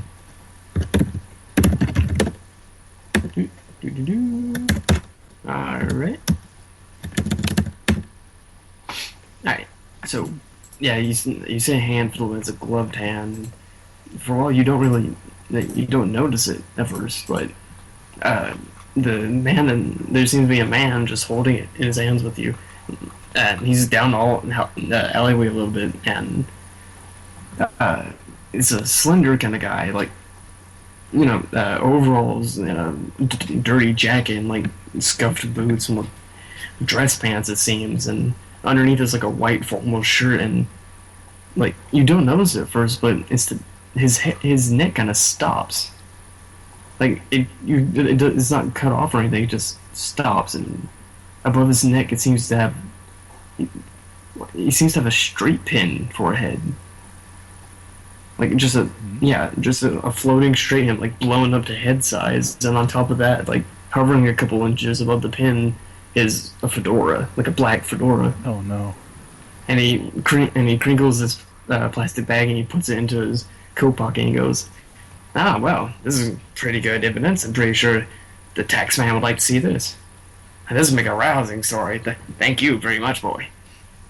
He takes out a notepad and seems to like start jotting down notes. What? He starts to approach you. Like, so what would you say? Could you give me a statement? Could you give me a statement at the moment? No. Ah, don't be so brass. Come on. What statement do you want? Just, like, how did you feel stealing those pills? I didn't steal them. I found them. That's what I all say. You see him, like, scribble some sentences and, like, flicks off his pen. He goes, well, I'm pretty sure the tax man would like to see you, so you're wanted. And he reaches out his hand towards you as you're down onto the ground. He puts the notebook into his pants pocket. He's reaching towards me? Yeah, he's like he's reaching out his hand towards you. What's around me? An alleyway, like the dumpster he was on, a couple trash bins behind him, like the alleyway outstretching towards the city, to the sidewalk that you came from, and the other side seems to be taking a curve. Is there anything I can jump over or to, or any way I can get away without him chasing me easily? Well, the dumpster's right next to you, like to your right, and he's standing to like your far left. Okay then. I guess I'll just scoot back and start running away from him. Right. Which way you run? Which way you run? Whatever direction's opposite from him. Right. Are you just like climbing over? Like, are you parkouring over this dumpster, like to get leeway on him? If that'll help, yes. Alright, so I'm like in my head, I'm just imagining you like standing up really fast, and, like kicking the wall and using it as leverage to like pull yourself over halfway of this dumpster and like legging it the other half. And he just goes, wait, sorry, no, I need you to come with me. And he starts running towards you, but he's not as fast as you are. Like, not by a long shot. You start to see him go towards the alleyway, and you run towards the sidewalk that you came by. Which way do you go? You got a left and you got a right. I will take a right. The tax man's not going to be happy about this. As you faintly hear behind you, as you just beeline to the right. And as you're going down the street, you pass by a department store, and as soon as you get like close to the door, you see the door just fling open. The inside of the department store is just completely blank. Blank? Like just darkness inside it. Yeah, just darkness inside it. I want to go in and shut the door. Okay. Like, now where'd he go? And it's like, oh, hey! And as you hear that, you just slam the door behind you, and then you turn around, and everything just gets bright all of a sudden. Like just a circle of light is just around you as you look at your feet and like stare at yourself, and you look up and like you have to cover your eyes a little bit, and you're underneath a lamp, a sidewalk lamp. And you start looking around, and where's the store? You're on the sidewalk again, but this isn't the same sidewalk. There's bustling people going back and forth, like there's skyscrapers everywhere, like. Hmm. How are you feeling? I'm feeling relieved I got away, but I'm really confused. Whoa. Do you take any? Do you move from your spot? Do you do anything at the moment? I'll try and feel for the door behind me. You put your hand back and there's just, like, you seem to can't reach it, and you turn around and there's just more city. Like, there's an opposite side of the road and there's a sidewalk on that side as well. More people just going back and forth. One person bumps into you and goes, watch where he's going. And you look at him, he's not dressed as you would expect. He's like long overcoat and he's got like monocle, like more 17th century than anything else. And another person passes by you and they've got an afro and like this mishmash of culture is just around you and no one seems to be up to date. Well, I guess I'll follow the afro guy because, yes, Why not? yeah, he has an afro. Alright, as you're following this guy, Whoa. bless you. I need it. That was the most scariest thing that's happened. That was. As you're following this guy, like you're not. I'm guessing you haven't tailed someone before, have you? Not usually, no. Not usually. Well, Druggy. like you're moderate. Like you get like moderately close to this guy, and he should have seen you by now, but he's not really paying attention. He's like scooting out of the way from other people. He's like every now and then he looks back, like he stops and just looks back, and he notices you. Like he raises his eyebrows and he just turns around and keeps walking. Like he does it about 2 or 3 times. He just keeps walking, and as he's walking, you hear from like a corner of the street, just a sound of someone shouting, "Extra, extra! Read all about it! Stolen pills found by druggie!" I want to go over there and look at that. Alright. You go over there. You see this small boy with like a bowler hat and some raggedy clothes on. He's waving the paper around. There's like more underneath his right shoulder going, "Extra, extra! Druggie stole pills! Escape through alleyway!" Can I see a picture on it? He's waving it like back and forth in the air. At this moment, like on the other side of the sidewalk towards him. He's like waving in front of people going by. I want to say, "Hey kid, let me see that." Hey, oh, yeah, yes, a customer, yeah. He runs past the road. He runs through the road, like, not even using the crossway, like the walkway. He's just running towards you. And as he gets closer, like, beyond his, like, ragged but still clothing, he gets up to you and he hands you the paper. And, like, the texture of the paper doesn't stop there. Like, this kid seems to be, like, he's made of paper. Like, it's like crumpled, as if some origami person went insane and made a boy out of crumpled up newspaper. He goes, "It's always nice to get a fellow customer." I mean, not fellow, but a new, sorry. "What's your name, sport?" So you must be new here, your clothes are a little odd. Yeah. I want to sniff the paper. You want to sniff it, like smell it? Alright, you take it into, it's like, once you're feeling it, it smells like fresh print paper, like straight out of the factory paper, but as you're feeling it, it feels very fine, like, even rubbing it a little with your hands, you rub a part of it off, like, even though this is really good paper, it seems to not last long. I don't like that. Can I see the picture on it? Oh yeah, you fold it up and it shows a dark alleyway with like a plastic baggie on the ground next to a dumpster, and what seems like looks like a picture of you like curled up into a ball next to the dumpster. Damn. Like a foot protruding off the other side. Okay. I'm going to hand it back to him then. And say, yes. You say yes. He kind of tilts his. Heavy ass raindrops. He tilts his head and he goes, "Yes, to what?" I just look at him and I'm going to walk off. You walk off. He goes, "Oh no, this paper's yours, Sonny. No, hey, come back here." Yeah, like he starts like running towards you. And goes, "No, I don't think you seem to understand. You're wanted by the tax man, man." I'm gonna keep walking and say, no, I'm not. Okay. Okay, if you say so. And he turns around quickly and goes, extra, read all about it. Tex-Man, newfound nemesis, roams the streets. You, sir, do you want a paper? Have you heard about the new Tex-Man nemesis? He stands up against him, and boy, does he know.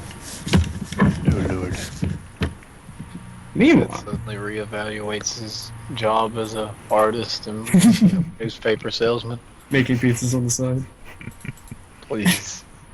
Meanwhile, Forrest, you're standing on this roof, on these doors on this roof, and every now and then you hear someone like slam shut or a window, or like someone come out of the door of the roof and like slam it, and like trot along, and jump over to the other roofs and go through a different door. What do you do? I want to. I want to look behind me really quick. You see more acres of skyscraper roofs with building with doors and windows, just some floating in midair, but mostly just making the floor that you're standing on. Is there an immediate wall anywhere?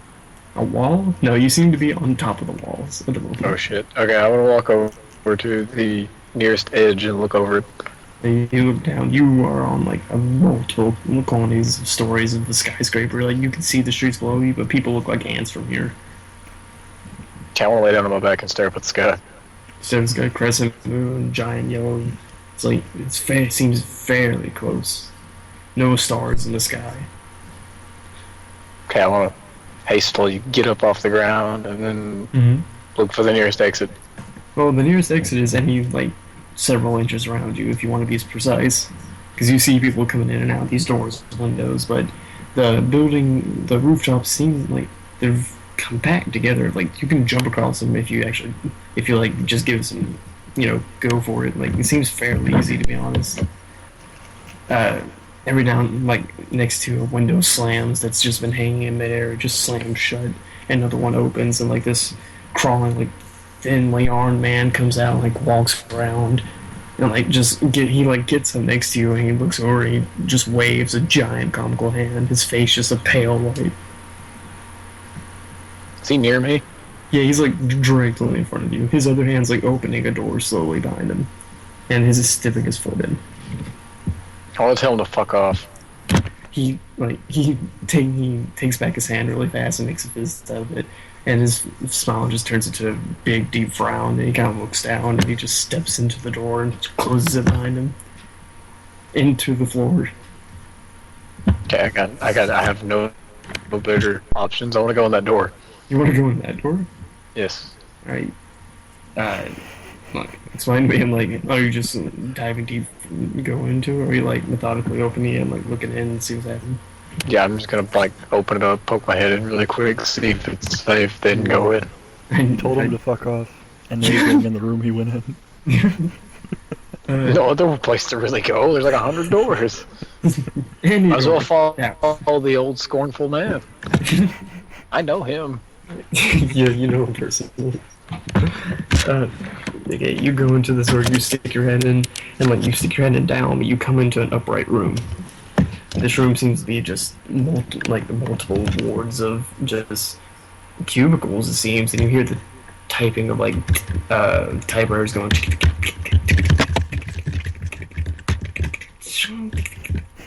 All seem to be in unison with each other. Where's the nearest clock? The nearest clock, you can see one on. There might be one in the cubicle. I actually go look for it, but on the walls you don't really see one. I know. Are they aware of my presence? No one seems to be at home. Okay, good. I want to stealthily sneak into the room. Okay. So you're going, the rush of going down, but coming out straight up, is kind of for you at the moment. But after that, do you close the door? Do you close the door behind you? No. No? Okay, you just leave it open. And you hear someone in the main bed go, who left the breeze in? No one pays attention to that. You keep hearing that.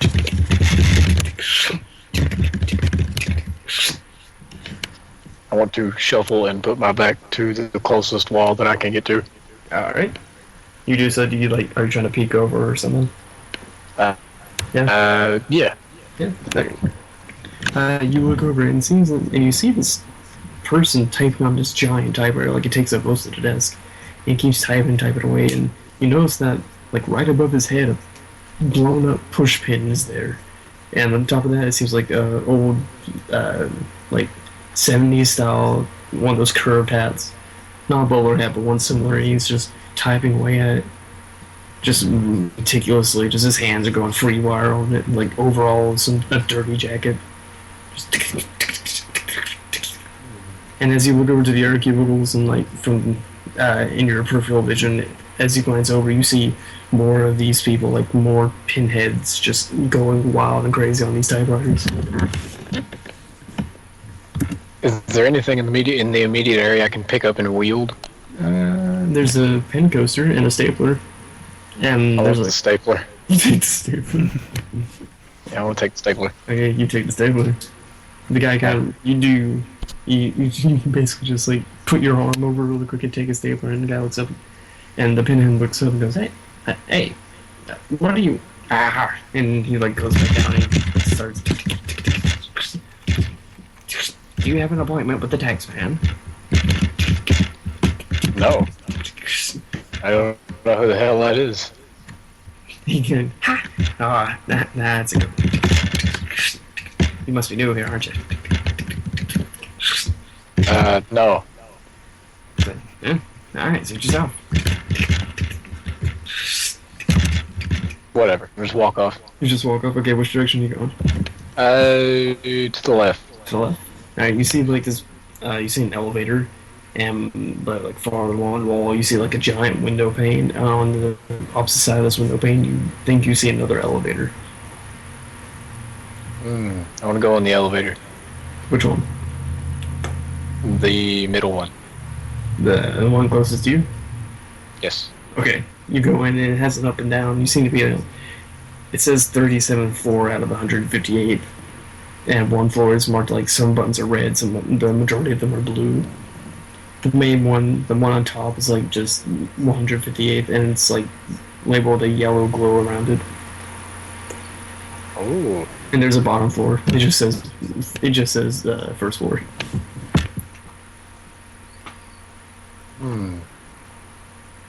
I want to go to the bottom floor. Alright, ding. Ding,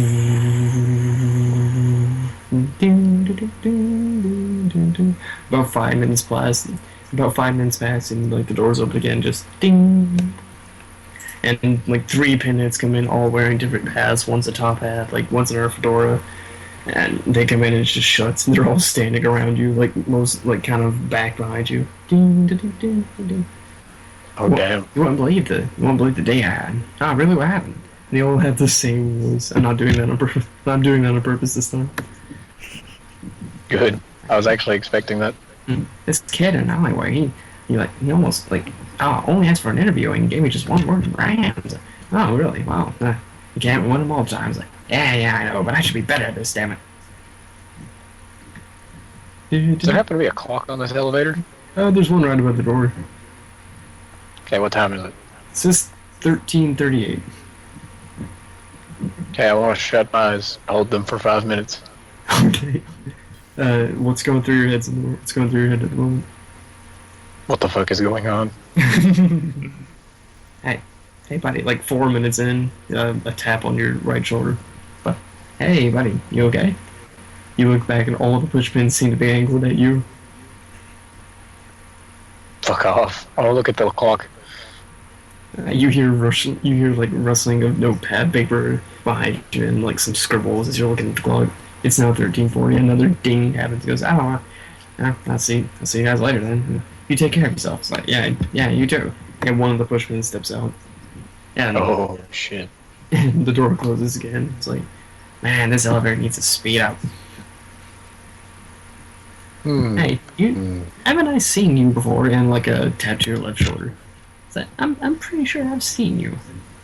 Okay, I want to smack his hand away and say, no, you haven't seen shit. Jesus, man, look, you don't have to be so rude. And everyone goes, wait a minute, aren't?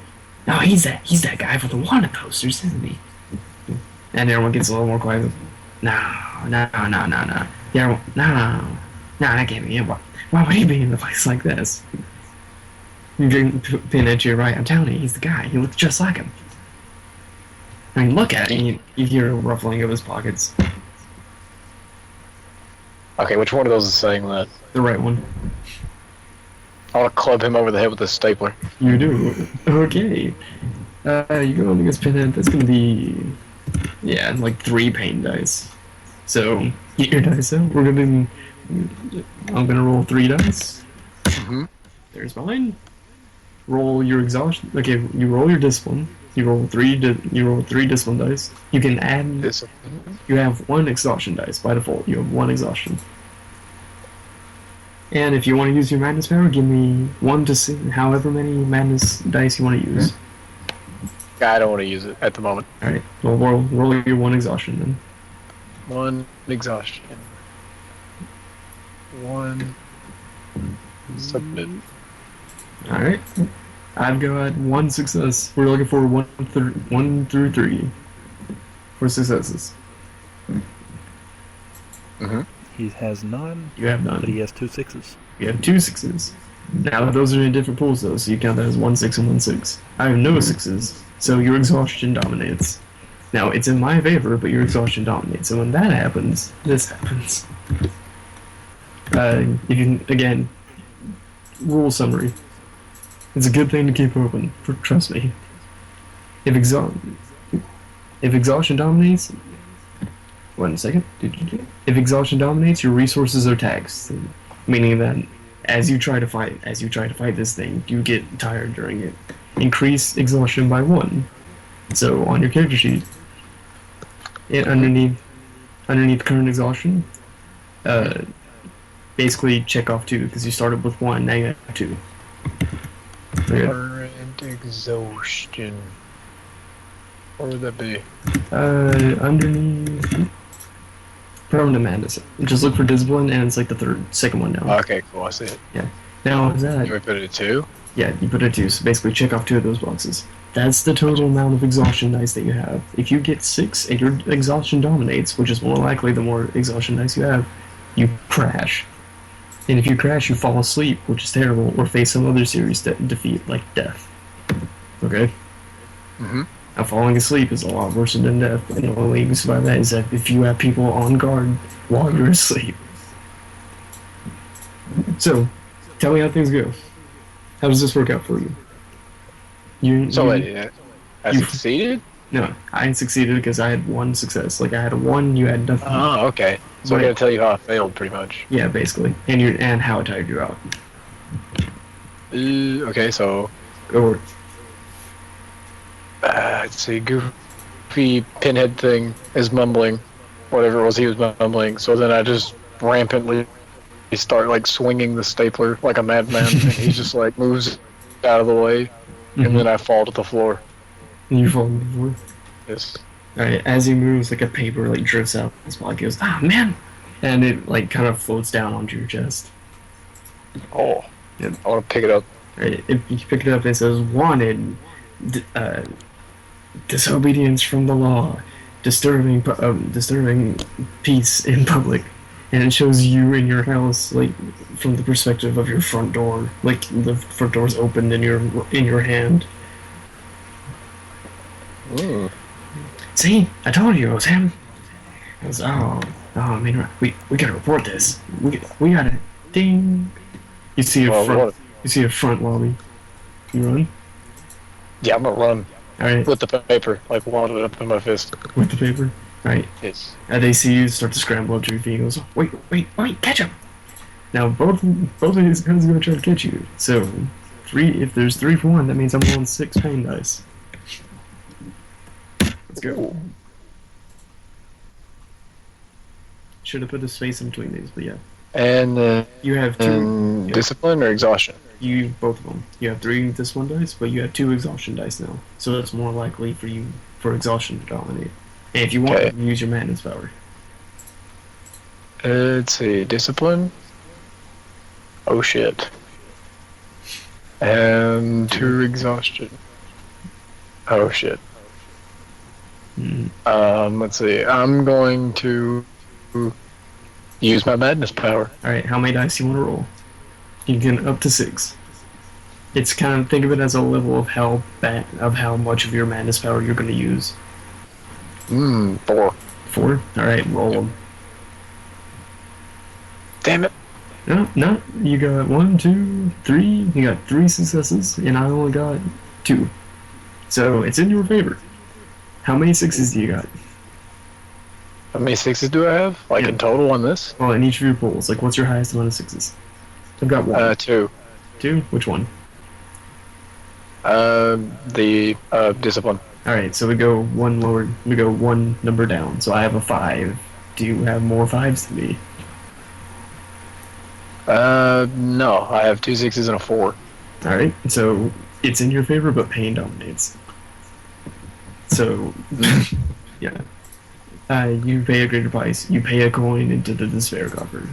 So basically, you give me something that screws you over because pain hurt you. Oh, damn. Yeah. Now, go where it says despair tokens, edit that, put 1 in. Like, I don't do it for you, you have to put in your own tokens. Edit 1. And I'm watching. Save. There you go. Now, that token that I have, I can use it for shit. Like, Oh, God. I could spend a coin of despair, which you just gave me, to add or remove a 6 from any pool that I choose when you're rolling. So if you Oh, got, man. so if you've got like 1 more 6, then you like if you're my discipline has 3 6s, and you need 3, or else you're not gonna dominate. I can say I paid this token. Here's the token for you. That 6 is gone. Like, I can do it, but you get a token of hope after that. And what basically that means is that you can spend that to remove one of your exhaustion dice, which is a good thing, to remove a check mark from your fight or flight, which gives you another response, or you can add a successful dice to your discipline pool. One of those things you can use at any time. The last one when you're rolling. Damn. Yep. But with that, okay, you ran away, but you're tiring yourself out. Like, you get exhausted running away, and as you go through the double barrel, as you head towards the shotgun, Go through the shotgun. as you come out these double-sided doors, like, you're panning at the moment, but you keep running, and you run like through streets and streets, and at that moment you bump into this man holding a newspaper. Britain. Mm-hmm. A guy, as you're turning away from this boy, like, for the last time, your face just gets contacted with some other guy's face who's, like, apparently lunging towards you. Oh, well. I don't. Both of you fall to the ground. I want to say, People just step Hey. over you. watch where you're going, you fool. Not really. Goofy laugh. Tell him that mecha courage is better. My dog better in every way. Mecha courage better. You. Terrible. It's- I want to say, hey, watch it. Chris? Punch him in the mouth. You do? Oh no! I didn't know it was for me. I wanna tell him to get out of my fucking way. F is for fuck. No. He gets out of your fucking way. No. Ben, Britain, I want to say, fuck off. you scramble up to your feet. You see a piece of paper crumpled into his hand, and Pendleton, you see an entire newspaper crumpled up in his. I want to look him in the eye. What kind of game are you and playing? Look down at his paper and say, what is that? I want to say it's none of your freaking business. It's Carl. I'm making it my business. What is that? It's paper. I blew my nose with it. What about yours? You're disgusting. You're disgusting. Thank you. I want to leave. You want to leave? Hey, which way you going? As far away from those pin-headed people as possible. Alright, that's the way that he was going towards. So you go that way. Britton, what do you do? As he's... Yeah. I walk the opposite direction. Alright, you head towards this large... like, skyscraper kind of building with two double-sided doors. Into it. Yeah, you see two of those guys who... you saw into the alleyway just bust down. They're kind of like panting and they get on their knees. You can hear them from across the street. We gotta find them. I know we gotta find them. Question. Like, do you know? Yes. By pinhead, did you say they have actual, like, pins for heads? Like, yes. Yes, a straight pin where their head should be. Straight pin? Yeah. As in, what is that? I forget how to describe a straight. I keep thinking bowling pin for some reason. Like they're all just bowling pin people. It's a pin you so. Cone heads. You know, oh, okay. Yeah, you know those pins that are in that tomato thing? Yeah. Like on Yeah. edge-o-tron? Yeah, basically. That's what they have, Reds. They're literally just pins. Yeah. Am I close to them? You're across the street from them. You can hear them panting. They're like all still on their knees. I'm gonna walk up to them. Right? A car zooms by, like right in front of you. You like get out of its way. It looks like the first Ford ever made. And as you keep going, he goes, "We got it. So, do you know how big of a story it would be if we catch the Nemesis?" Oh god. No, wrong character. I'm sorry.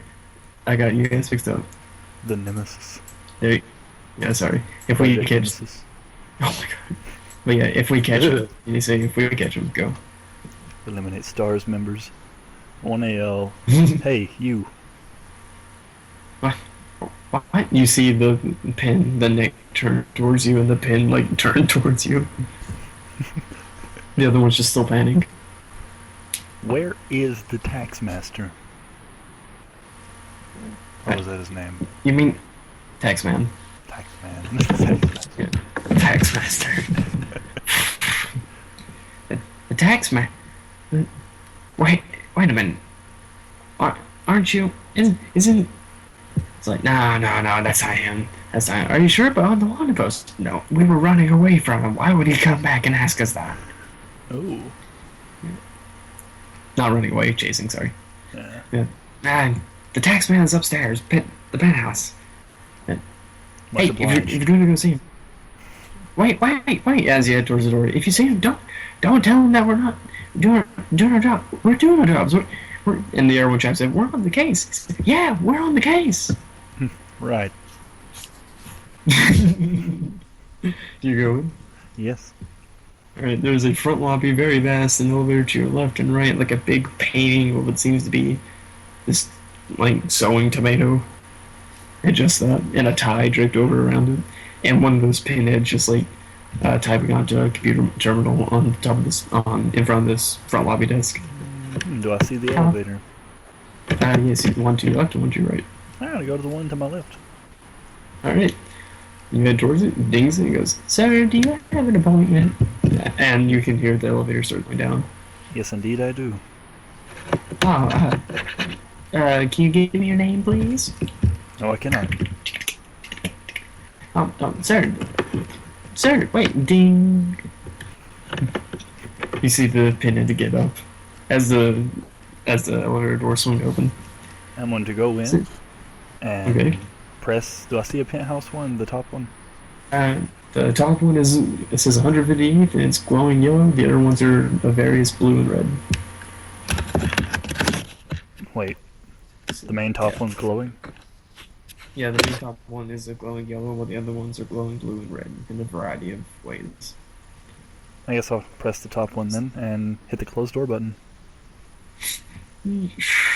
Sir, if you have an appointment, ding. As you head up, there's like one stop and goes ding. and it opens, but then you see a Pinhead's like jacket just go over to the side as if he just like hit it by accident, and it just slowly closes again. You see cubicle after cubicle of Pinheads just typing on giant typewriters. He closes and goes ding. And as it keeps going up and up, you hear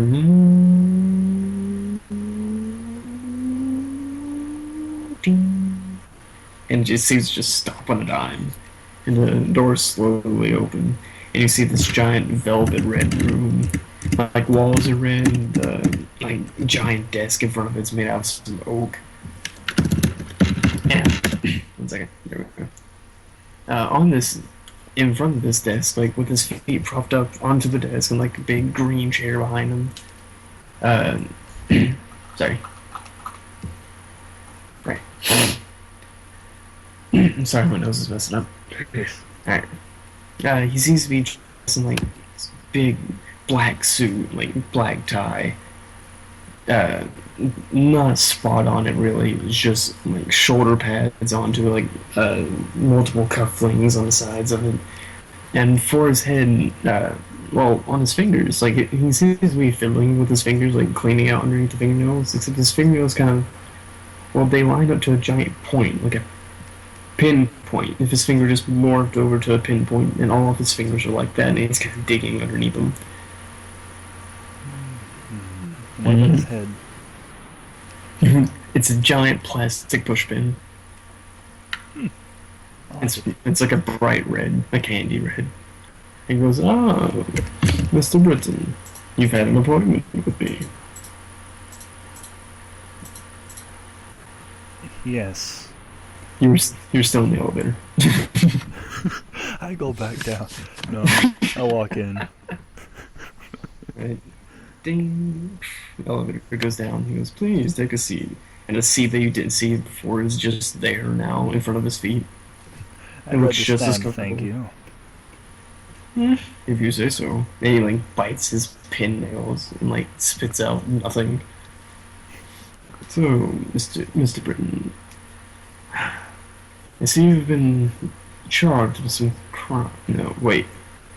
Charged with some crimes lately. Well, at least you're going to. Going to be. To be quite frank, sir, it's complete and utter bullshit. Well, I wouldn't disagree with you there. My lackeys do have their way with bending the truth. And, well, as long as they can prove it, it's basically good news, isn't it? He like leans back and like pats his chest. Oh, but you do seem to be quite in a pickle, don't you? And of course, you know that I, as the bureaucratic side of this wonderful city of ours, and he points to the giant window behind him overlooking the entirety of the Mad City. I could help you in any situation for a price. I sigh. What price? He like puts his hands up to his push pin, like where you would assume a face would be to a push pin. Let me see. What would you say the price of freedom is? Oh no, not freedom. Not freedom. You're not arrested yet. Innocence. Yes, innocence. What would you give for innocence? Innocence doesn't exist. Fuck. Very edgy. No. Now that's what I call edgy. Volume 5. Volume 5. 27. 27. He goes, oh, of course there is, dear boy. Look, I have some right here. And he digs down underneath this giant oak desk, and like, you hear bottles clicking. And he pulls this big mason jar, like a double-sized mason jar. And through it, you see this like bluish, milky liquid, and like some white spiraling around it. And he shakes it up, and you hear like it's a very like it hardly sloshes at all. And he sets it down in front of you and goes, I have plenty more where that comes from. Well, I could always use more. What is that? That's innocence. I see. You've harvested pure innocence? Not blind, dear boy. If I tried to offset my innocence, well, all of us would run dry. God knows the people at the bazaar wouldn't even have a chance if I was their only supply. Pats his chest again and slowly puts the mason jar back underneath the table. So, if you do need this innocence of yours, how about we say... He rubs the bottom of where the plastic ends on the pushpin. I have a question. Yes. Does he have a mouth? No, it's just a straight pushpin. Okay. Just Yep. wondering. Blown up to head size. Yeah. How He was gonna about- punch him in the mouth, but he wouldn't know where it's at. Help. How about love? Do you have any love in your life, Mr. Britton? What is love? No, not anymore. Then you're in need of it. How about this? I give you innocence. If you give me, let's see, if you have love, then you must have, let's see.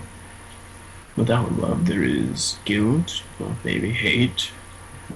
Not desirable enough. Hate's in just too much hate. How about, he rubs his end of pushpin again, like the pin seemingly just like pointing straight at your throat. How about your insight? My insight. Yes, that that feeling that you have. It's like, oh, I shouldn't do this. No, that I know better. No, that's such a pitiful thing. You got me about it. Are you talking about my conscience? No. You can keep your conscience. By all means, again, that is one of the things I have an immense surplus of. All I'm just looking for is, it's just your insight. How do you say in the city slumber, your ability to know what's wrong. That's worth love, isn't it? What the fuck? Maybe a This pin man is gonna make love to you. Oh my god. He will love me. Well.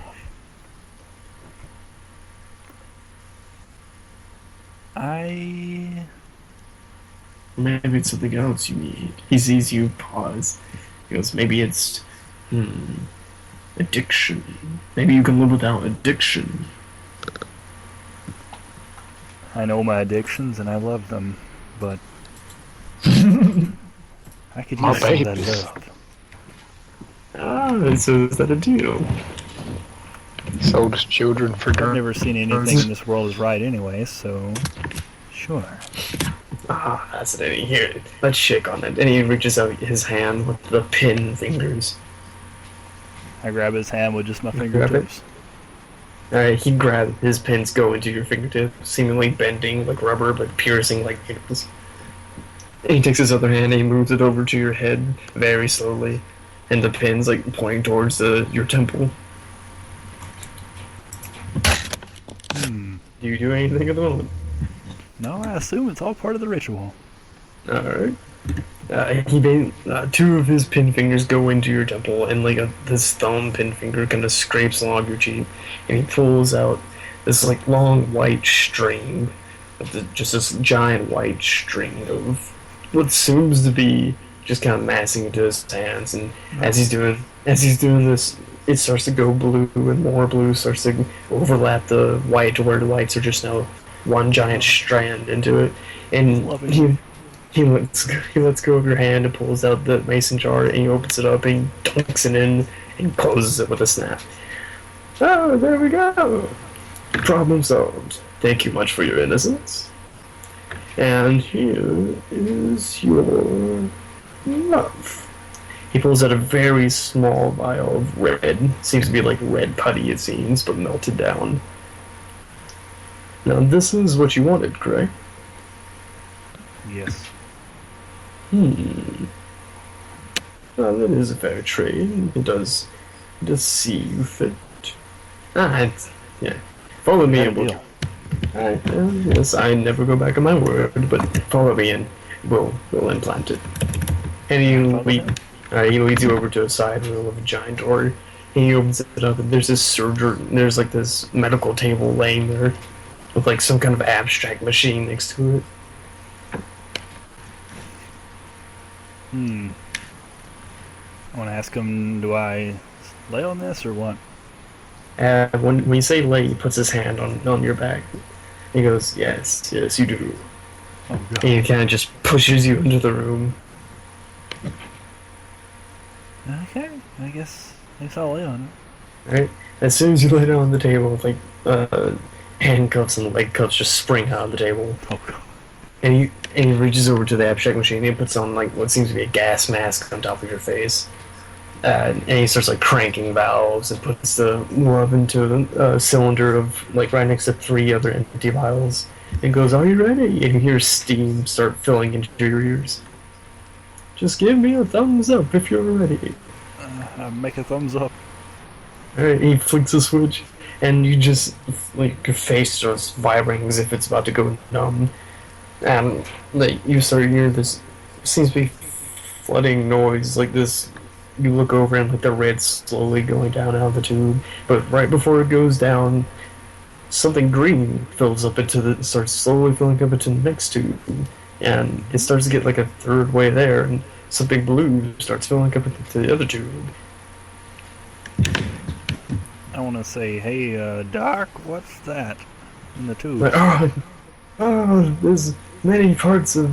There's you're just getting rid of the abstract things. Like get away of love, you know. I'm getting rid of your hate, your agony, your happiness. Just the certain things, your joy. I need some joy, and I'm sure this will get out. Just things getting out of the way to make room for more love. That You wasn't see part of the pink. deal. But it was. You need these things to move for the love to fit, and you see the pink, the last third cylinder start flowing up with some pink, like, smoke, and you start feeling, like, you start feeling this pink and blue and green steam just, like, rip out of your nose and funnel into this machine. Are you doing it? Do you want to, like, are you gonna let this happen? I don't know if I want this to happen. You can struggle for it. Alright, I'll struggle for it. Alright, man. I'm gonna say this is 6, because you're not going against the taxman right now, like, physically. But I'm gonna roll 6. You ready? Maybe. What do I roll? You roll your discipline, your exhaustion, and if you want to use your madness power, 1 to 6 madness. I'm gonna put a space here so we can tell the difference. Okay. Here we go. I have 3 discipline, yes. You gotta Oh be. shit, there's no possible way. So roll your 3 discipline. Literally. No way. Roll your 1 exhaustion. Alright, now how do you want to use your madness power? Yes. Alright, how many dice are you rolling for this? You can have up to 6. Maximum 6. I'm rolling 6. Alright, roll 6 madness. Did not help. 1, 2, 2, 3, 4, and I have 1, 2, 3, 4, 5. God damn. I get the favor. How many 6s do you got? I have none. Alright, I have none either. How many 5s do you got?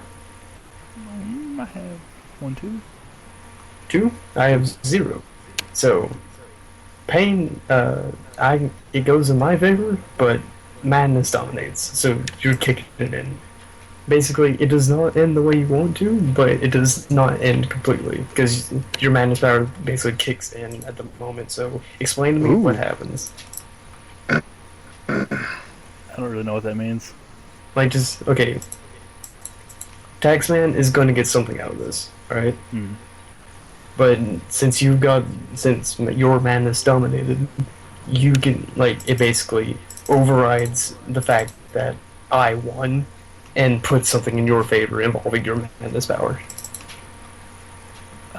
So, beginning game, I win, end game, you win. That's basically what this is happening. And this is where you can choose, okay? So your fight or flight, choose one of those to act. Every time madness dominates, you choose a fight or flight. You check it off and behave accordingly. Probably gonna choose flight. Alright? Make a line, check it off.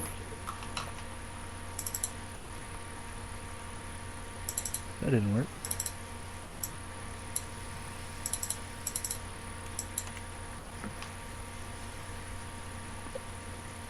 Okay. Alright, so tell me how it goes. I do not win fully because something with your madness power happened. Tell me. Oh god. I don't know. I'm so confused. I'm sorry.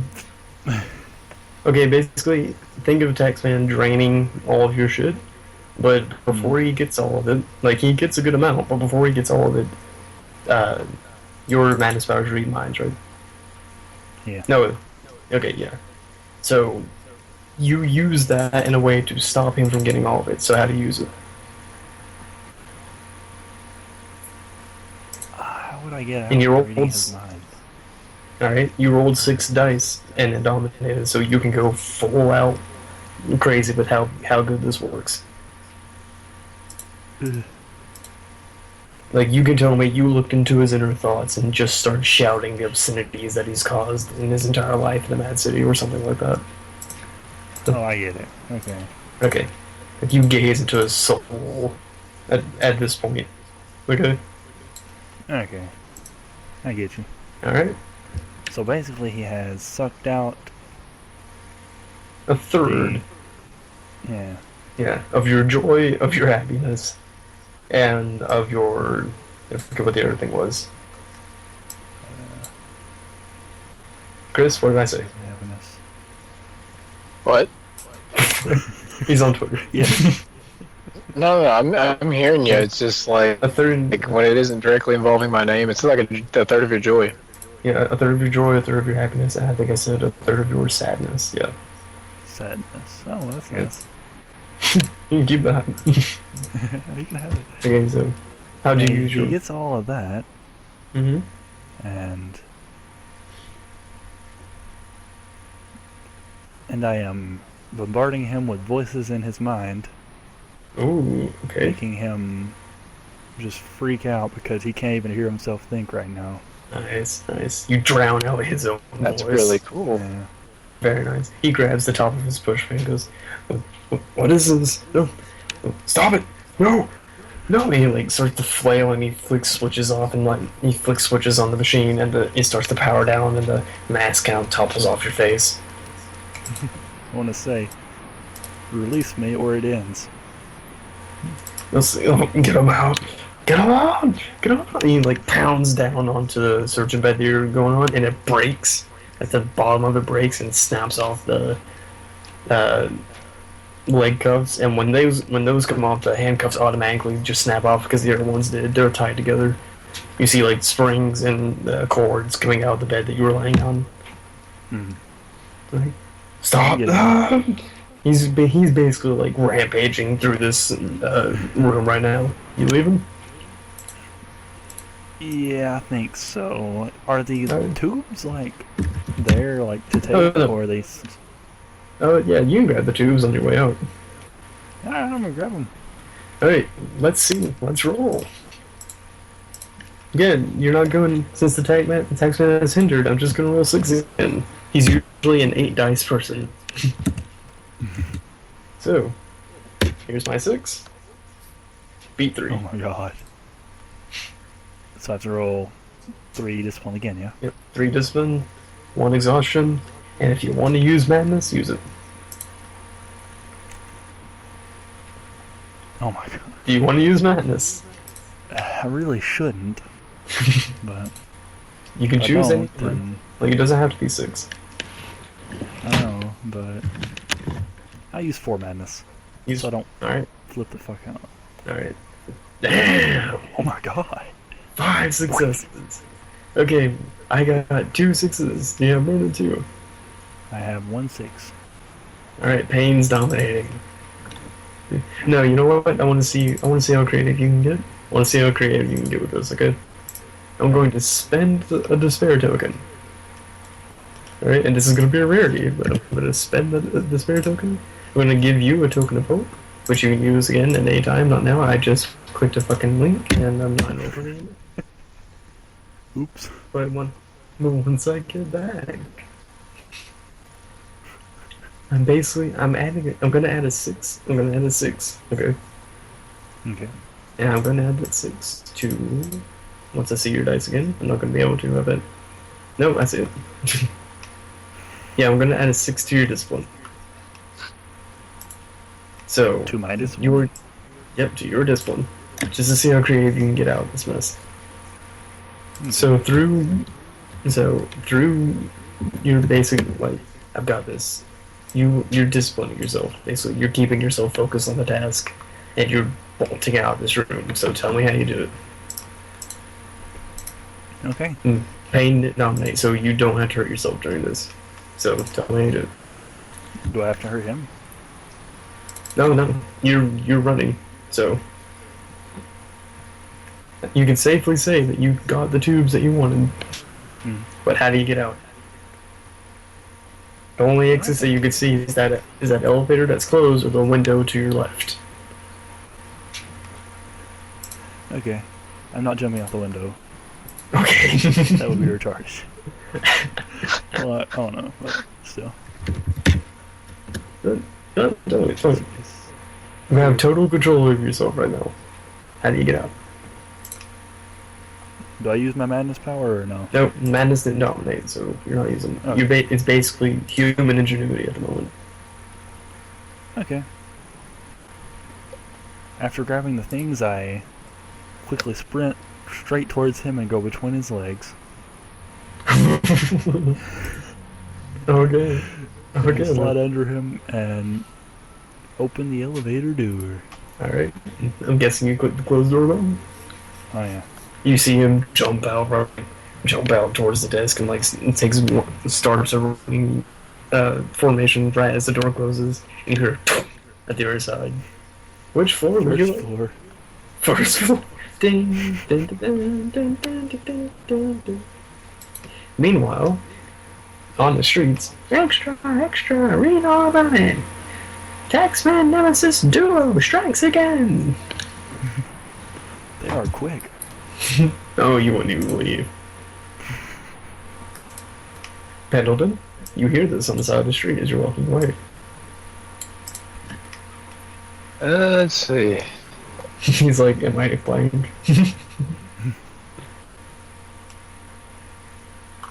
Extra! You see a small boy in like ragged clothing holding a newspaper and flailing it around. I want to look at that newspaper. Right, you gotta cross the street to get to him. As you cross the street, you're going, Nemesis, Duo, and Taxman. What are their plans? When will they stop? You, sir, I see you approaching. Would you like a newspaper? The hell are you talking about? Ah, have you here to do? Here, look at it. As you get close enough to it, you see that this is a crumpled up living newspaper boy. Made out of newspaper. Ugh. His clothes are normal though. I want to give him a very, like, surprised and yet disgruntled look. Ah, don't even make that face. What, you've never seen a paperboy before? Not any that I've ever seen. Ah, well, you must live in some kind of solitary area. Anyways, check it out. That'll be 6 waxies. I don't have any wackies. Ah, well, sorry, but he just snatches the paper away from you. These don't grow on trees, you know. I didn't really want it anyways. Of course, if you can go to the Wax King and get yourself some waxies, then of course you'll be able to get the newspaper. I don't really need it. I'm gonna walk off. Alright, suit yourself. You hear behind you, extra, read all about it. Nemesis Duo, half confirmed. Identity revealed. Where's the nearest building? Nearest building? Well, you're basically in a column of very compact skyscrapers right now with like old 17th century, 18th century, 19th century mix of people and cars just bustling down. None of the people are saying anything. It's just as you keep walking, you reach to another corner and there's another paperboy there. He goes, extra, read all about it. Half Nemesis Duo confirmed. Half Nemesis. Wait a minute, didn't I see you from before? What you talking about? I'm a newspaper boy. I'm not having this. Walk off. And do you go the way you came, or go the other way? Keep going forward. Alright. As you keep going forward, the newspaper boy's voice slowly drifts behind you.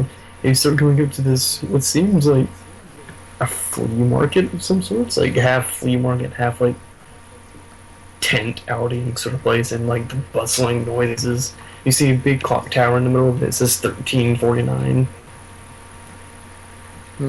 Is there any windows nearby? Yeah, there's some next to the near skyscrapers, further, like, closer down to the paperboy.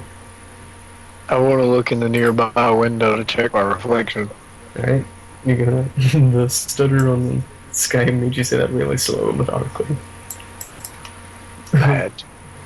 You walk away from this flea market of some sorts and you look into a window and you can barely see.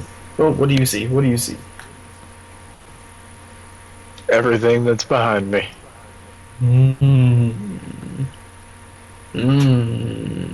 Okay. Okay. Okay, so I want to go towards the clock tower. You want to go towards the clock tower? Okay, as you turn, you hear a voice from across the street. It goes, "Excuse me, sir." That sounds familiar. Do you turn? No, I'll keep going. Halt, Mr. Pendleton. We need you to come with us. And you Okay, start- that stops me. You hear a crossing the street. Do you turn? Yes. You see what appears to be a British Bobby coming at you, but his grin is like stretched from his face, like two lines going down to his chin. And as he gets closer and closer to not bending his knees, you see a giant key coming out of his bag, slowly turning. Officer, What the hell? Officer Talk would like to see you. Please stop, criminal. I'm not a criminal. Run away. You are under arrest. And as you like duck behind a corner or something, what seems to be like a middle American police officer, the same size and like not bending his knees, grin stapled to his face, and winding key on his back, and goes, "Please, sir, do not make this difficult. We have a warrant for your arrest that needs to be signed. You don't even know who I am. You are Mr. Pendleton. You are wanted for disturbing the peace." Whose piece did I disturb? Why, all of District 13, obviously. He starts. Why don't they fess up to it instead? Excuse me? No. Why? Please don't make this difficult, sir. Where's my nearby area of escape? You can head toward. You're basically next to the flea market right now, and you can duck in there and try to like outmaneuver him. But you can do that. Head back the way you came towards the Pinhead penthouse. Or as you're standing there, you hear from below the sewer grate going, "Hey, you!" Okay, I want to like hesitantly look down, but keep my guard up for whatever that thing is. As you look down, you hear the get closer. Please do not be alarmed. You look down and you see this guy who seems to have a candle stuck to his head or something. Like you can't really tell because of the sewer grates. He goes, "Hey, I can get you out of here. The Wax King needs to talk to you." What the fuck? Okay, whatever. I want to jump down there. Alright, let's make a roll. Oh boy. Before we do that, Which one? I'm going to... Let's see. Well, there's two coming at you, so I'm going to be rolling 2 pain dice. And only 2, because these things are like slow. Bam. Beat 1. So you got 3 discipline, 2 exhaust, and if you want to use your madness, use it. 3 discipline. 2 exhaust. We're tied. We're still tied. Do you want to use your madness? Highest number Sure. wins ties. But okay. How many are you That gonna allows me to roll. I'm gonna roll 3. 3? Okay, roll 'em. Alright, you got 4. I have no 6s. How many 6s you got? 1. Alright, madness dominates. You know what that means? Check off a response. Fight or Oh flight? yeah. Fight. Fight? No, okay, you check it off. Act accordingly. Gotcha. Let's see. Where's my thing? I gotta check it off. Edit. Fight. I'm just gonna do this. It'll make it easier. Please do. That work? Wait. No, that's what I meant to do. Where did it go? Fight or fly? Ah, shit. I come when one person's doing something, the other one's just completely silent.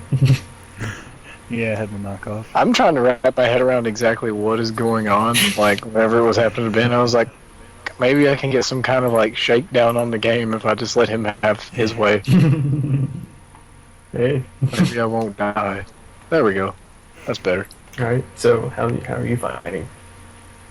With your I want to heightened senses. turn into Big Jackal. Oh, wait. Oh, wait. Since, No, wait, that's exhaustion. Sorry. No, you're madness power. Go for it.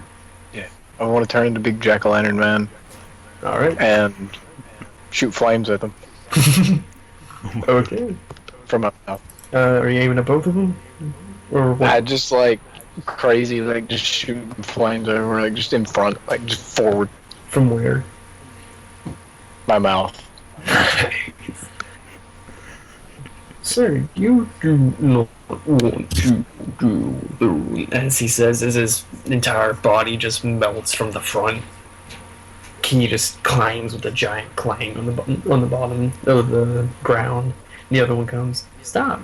You are under arrest for assaulting an officer of the law. What are you doing as he's saying this? I'm getting the fuck out of there. The sewer grate is opened by the time you are done burning that officer to death. Okay, into the sewer grate I go. Into the sewer grate you go. Britain, where are you? By this time you are out the front lobby again. I am going back towards the newspaper boy. Alright. Same thing as usual. Another Ford and like old Cadillac goes down the road. People with afros and fedoras and like noir jackets pass you by. Extra, read all about it. Nemesis Duo number 1 escapes into sewers. I assume that's me, so I look for a sewer around. You gonna do it accordingly? Okay. You start looking around. There seems to be sewer grates everywhere at the moment. Like, there's one down, the newspaper boy standing like in front of one as he's waving around his newspaper. What could he be doing? Find out in this issue. On Dragon Ball Z. Z. Yes. Dragon, rock the dragon balls. Can I open the grate? Or is that a... Incredibly anime music starts playing accordingly, as I thought it would. It seems like the grates are kind of like dead bolted on the other side. Like you can see the ends of the bolts on your end, not the tops of bolts. Yeah, coming out through the concrete. I'm not that interested. I just wanted to check it out, but... Oh, sir, would you like a paper? Your back's turned to the paper boy. I want to turn around and say, maybe. Who's asking? 6 Waxies is asking.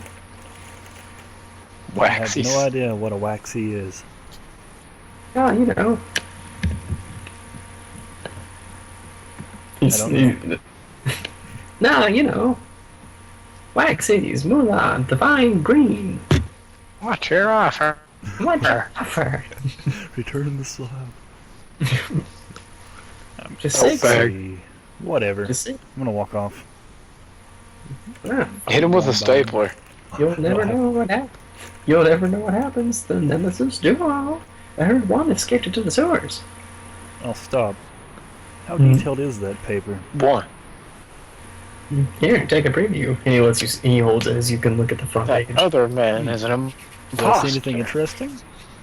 You see a giant jack-o'-lantern kind of beast burning down a clockwork officer. Oh my god.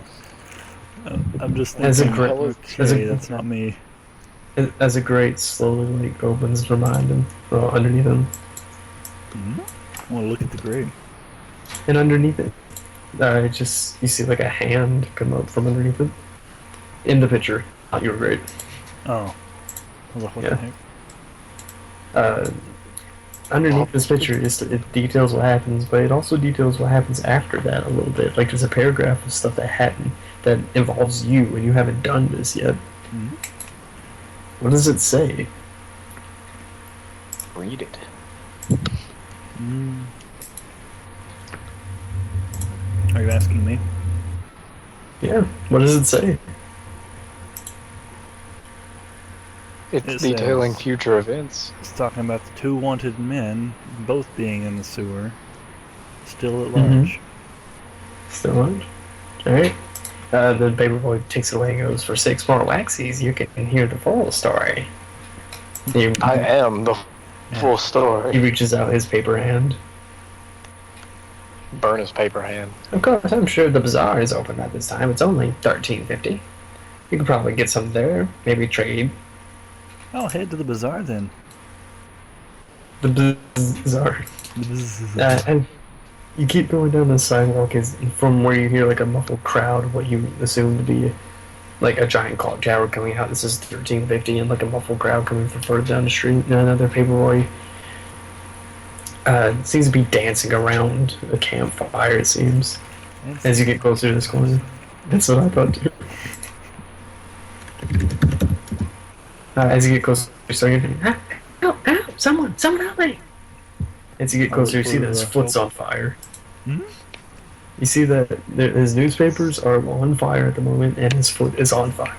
The newspaper. Like his boy? shoe is fallen. Yeah, his shoe is fallen, fell off. Is like cast aside into the sewer, like dangling on the sides of the grate. And you can see that his foot, his paper foot, is on fire, and he's like jumping up and down, like someone quick, help me, help me. I want to say, ain't life a bitch? What? What? And Nothing personnel, kid. as he says, what the flame like goes up half his legs. Like, oh god, oh god. Did you literally just light one of these newspaper guys on fire? I didn't. Oh. As the corner crosses, you see a melted down pile of Garbage. pile of plastic with a giant keys just down onto the sidewalk, and what seems to be like half footsteps coming from it towards the paperboy and his burned down newspapers. Yes, and his entire left leg goes up and flies like, I just wanted a picture. You see a sewer grid opened, but the bazaar right next to it on the other side of the street.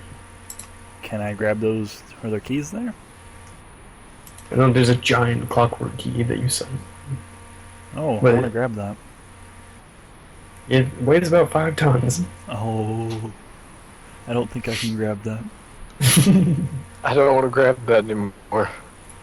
If a man passes you by, not giving really any attention to you, he sees you trying to pick up a 5-ton key in front of some burning plastic. Well, a newspaper boy's entire pants and legs are on fire behind you, and he's just screaming. Oh my god. I'm uninterested in that. Extra, extra, read all about it. Newspaper boy burns alive. Hope that's it. Is the sewer grate there? Or Yeah, it seems to be open. Just cast aside a lid. I And the wanna hop bazaar's down in like, okay, bazaar's across the street. You going down? it. Yeah. All right, you go down. Just Yeah, go down, roll in it. as soon as you head in there, you see very faintly down the sewer tunnel like a glow. It seems to take like a left turn. Ooh, I want to go to the glowy thing. All right, and as you keep going through this, you start noticing that this tunnel is like riddled with slick intestinal other tunnels that lead to like seem to be 10,000 wares. Uh, in the middle of that, it's like just this massive opening, and as you keep going, it leads to even more twists tunnels, and after a while, you just stop. Like every now and then, you lose sight of the globe as you keep following it. wanna You start yell. running into the. Oh, you want to yell? What are you yelling? I want to say, hey, you. Mr. Pendleton from behind you, and this, what he calls himself a blind knight. It seems to be like a 5 foot tall man with a candle on top of his head, with the wax just pouring down, making a helmet for him. And instead of his eyes, he has these two blue flames coming out of his eyes. He's wearing like makeshift armor that he tells you is made out of wax. Okay, I want to ask him what the hell's wrong with him.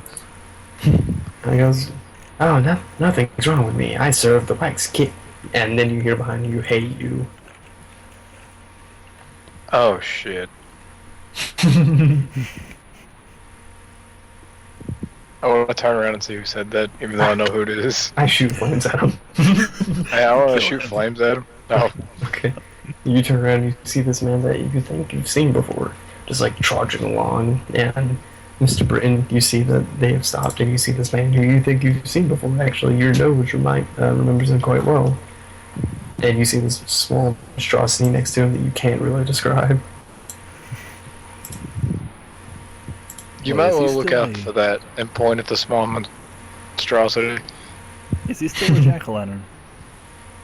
No, not by this time. Is he still a It jack-o'-lantern? would have untransformed. He's a jackal. That would have been weird, but... I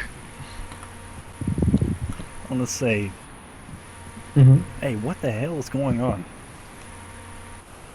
I could ask you the same question, bub. We're both in the fucking news. I don't know about you, but the last thing I heard of was a nemesis. It's got nothing to do with me. I didn't think I was a nemesis either, but... I had something... Your there face for is in me. the newspaper, not mine. Chris, you notice some vials sticking out of his pants pocket. Who, Ben's? Yeah. I'm just happy to see you. Oh. Senpai. Like 3 No, vials. but, 3 vials? Like, of what? You don't know. One's kind of like a third filled with green, one's a third filled with blue, and one's a third filled with pink. What are you holding on to there, buddy? None of your business, but you were also on the paper too. I call bullshit. I would have grabbed it, but that little asshole didn't let me have it. I assume he charged you in wax. Yep. So this is a nightmare. Great. Isn't everything? The blind knight perks up and goes, "Alright, we must go. Or else lots of unwanted individuals lie within the nowheres." At the moment, I don't really have much choice. Might as well.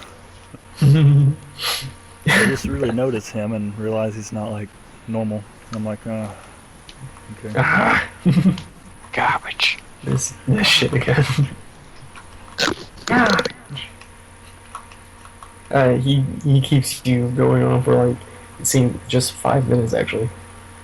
Yeah, he keeps going on, and as you see a giant door made out of what seems to be wood and melted wax, like even the handles are melted wax, and he opens it up, and the tunnel leads to this giant opening of a throne room. You see a man sitting on top of the throne, his head on low as though supporting an unseen weight. His features have like a melted quality to him. This looks enhanced by his crown, you could call it that. It's more like a giant great candle with like a blue flame just sticking out of it. And the wax melts down over his face to make a crown, and it keeps melting down to make his garments and his robes. And he slowly looks up at you. Seems to be an elder man. I'm staying I quiet. just want to say, is anyone else in the this room a human besides this guy? Pointing at this guy. There's about 10 other blind knights standing 5 by 5 on both of your sides, making a straight line towards him. I want to snap my fingers and say, "Oh, now I get it. It's a lucid dream." That explains the time of this something retarded. guy. Good. Do either of you do anything? Do you approach? I do not. I just Cautiously. look at him. The blind knight who led you here goes, He wants you to go forward. I sigh and go forward. Not that forward. No. Let's do it forward. Oh. I take Please. a step back. The Wax King speaks. He goes, please do not belittle him. They are of great importance here. As soon as it says it, the blind knight just immediately backs off and just stands still.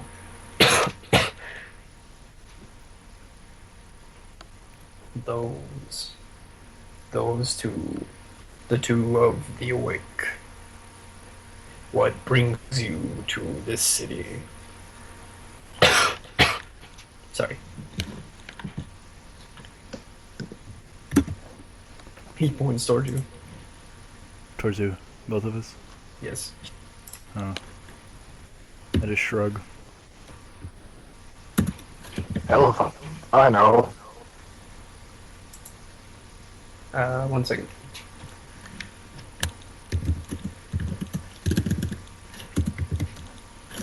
Rewriting all my character dialogue to just saying and nothing personnel, kid.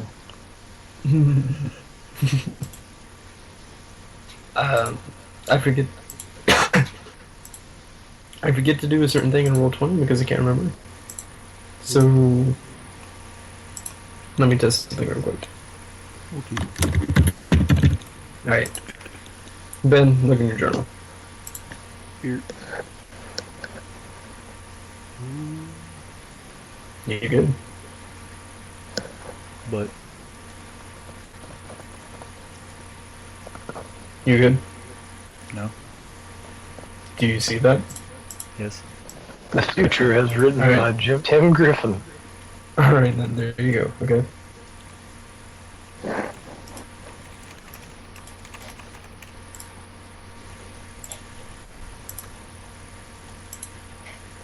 Yeah. Oh.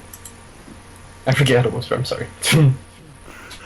Slash W, but Oh, thank you. Thank you. yes. Alright, so. What brings you to this city? He points at both of you. I just shrug. You shrug. Hell if I know. He said slash whisper and then your name. That works too. Okay. Berg.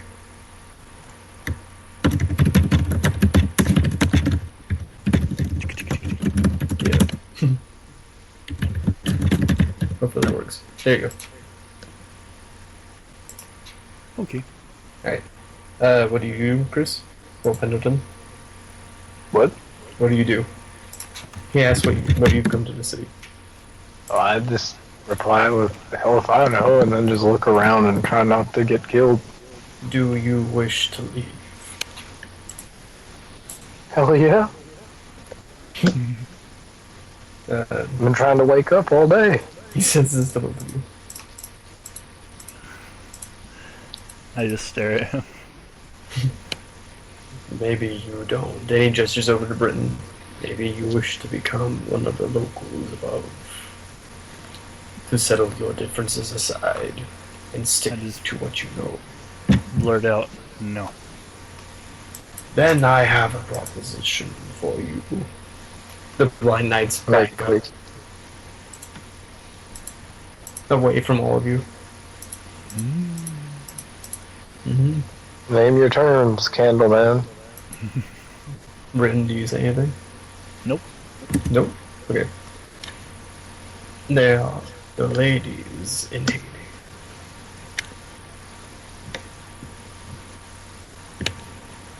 Long ago. Move down to what now? He sighs a deep sigh. It's been so long. My apologies. Back when the night was young and the mad city was younger. One second. Okay.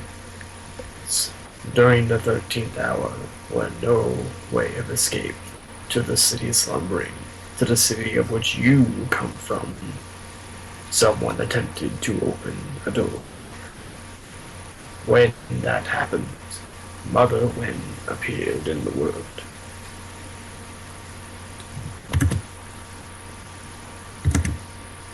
Any responses to that? I'm still processing. Alright, he keeps going. She, at first glance, seems to be just this pleasant country school nun, though her black within black eyes tell you at first that not all is right. She carries her yardsticks, and any child who does not measure up gets cut down to size.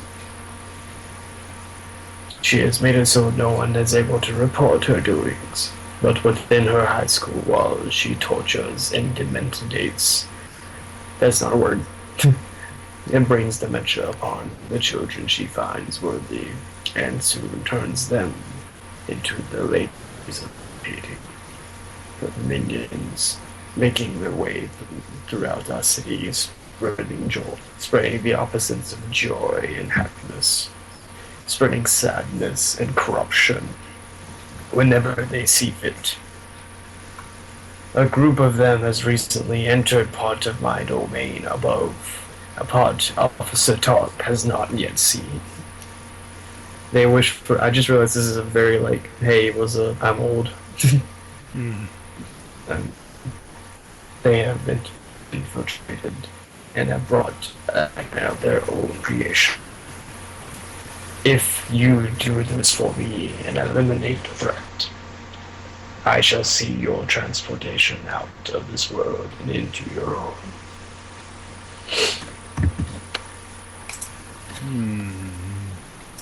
Seems a little odd considering I'm just going to wake up anytime soon, but whatever, I could try that. Sure. Alright. Okay. He points over to Pendleton. You are looking for something. He points over to Bryn, and you have found that which was not able to attain. Both of you tread lightly above, for Officer Tuck and the taxman have their eyes set on both. Yes. Yes. Alright.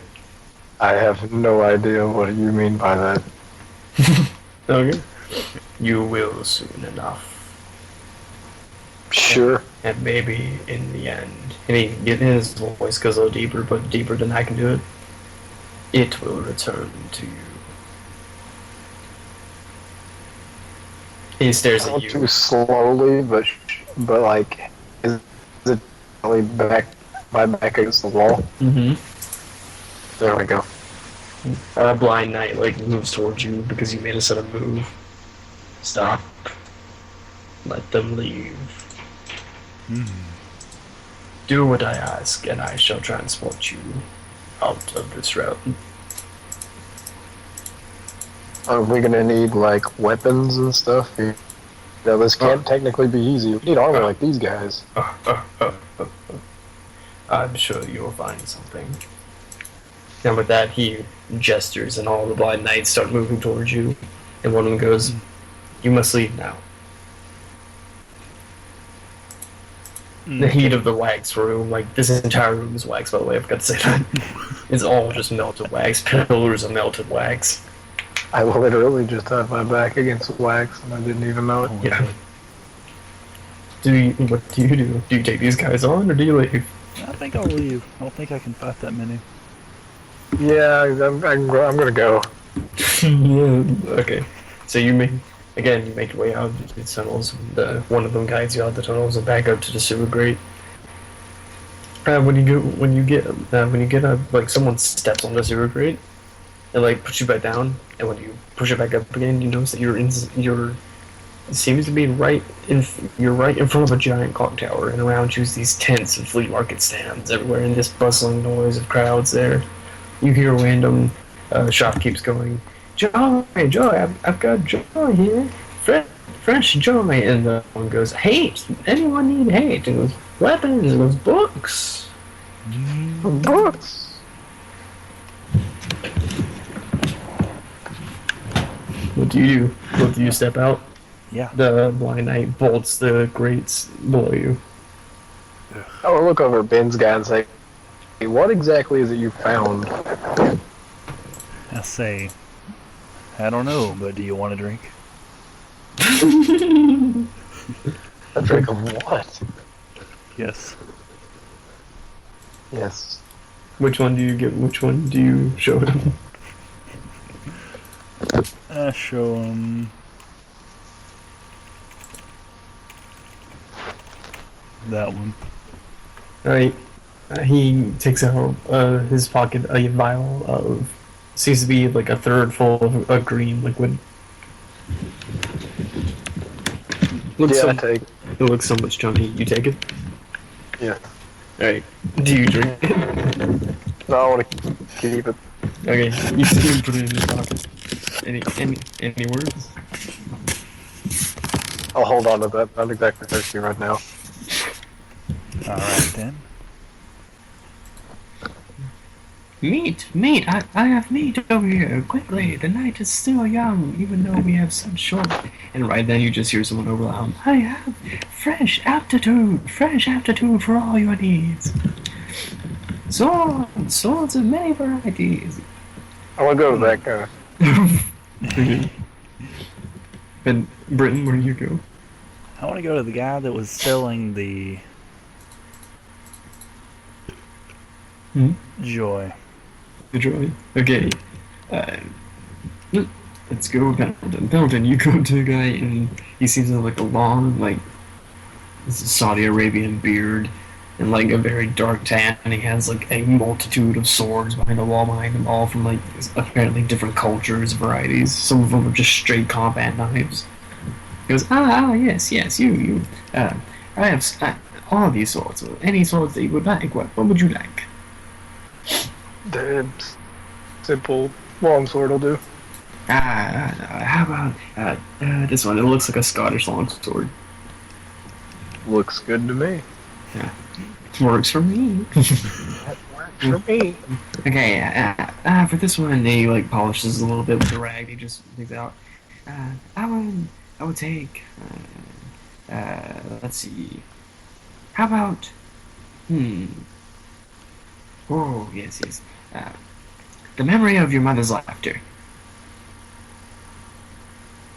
I say, instead of trying to take my memories from me, which would be completely impossible, how about you take this instead and hand him the bottle of green crap? Sadness. No. Sadness does not bargain well. I'm sorry. He hands you back the vial. What about this stapler? With that, I could give you. And he looks back at the wall. And he pulls open a drawer. He gives out like a plastic butter knife. This knife. I'll take it. Thank you, sir. He just slings the plastic. He slings the stapler away. I needed rid of that knife. Just. What is he willing to give for the bottle of sadness? Sadness is not something good. There's way too many in supply at the moment. I would say this. And he like takes out a Swiss Army blade, like with one long knife coming out of it. We'll take. You trade it, and he basically opens up the cork and he sniffs it. Goes, oh, it's very potent sadness. He like corks it. My cup of tea.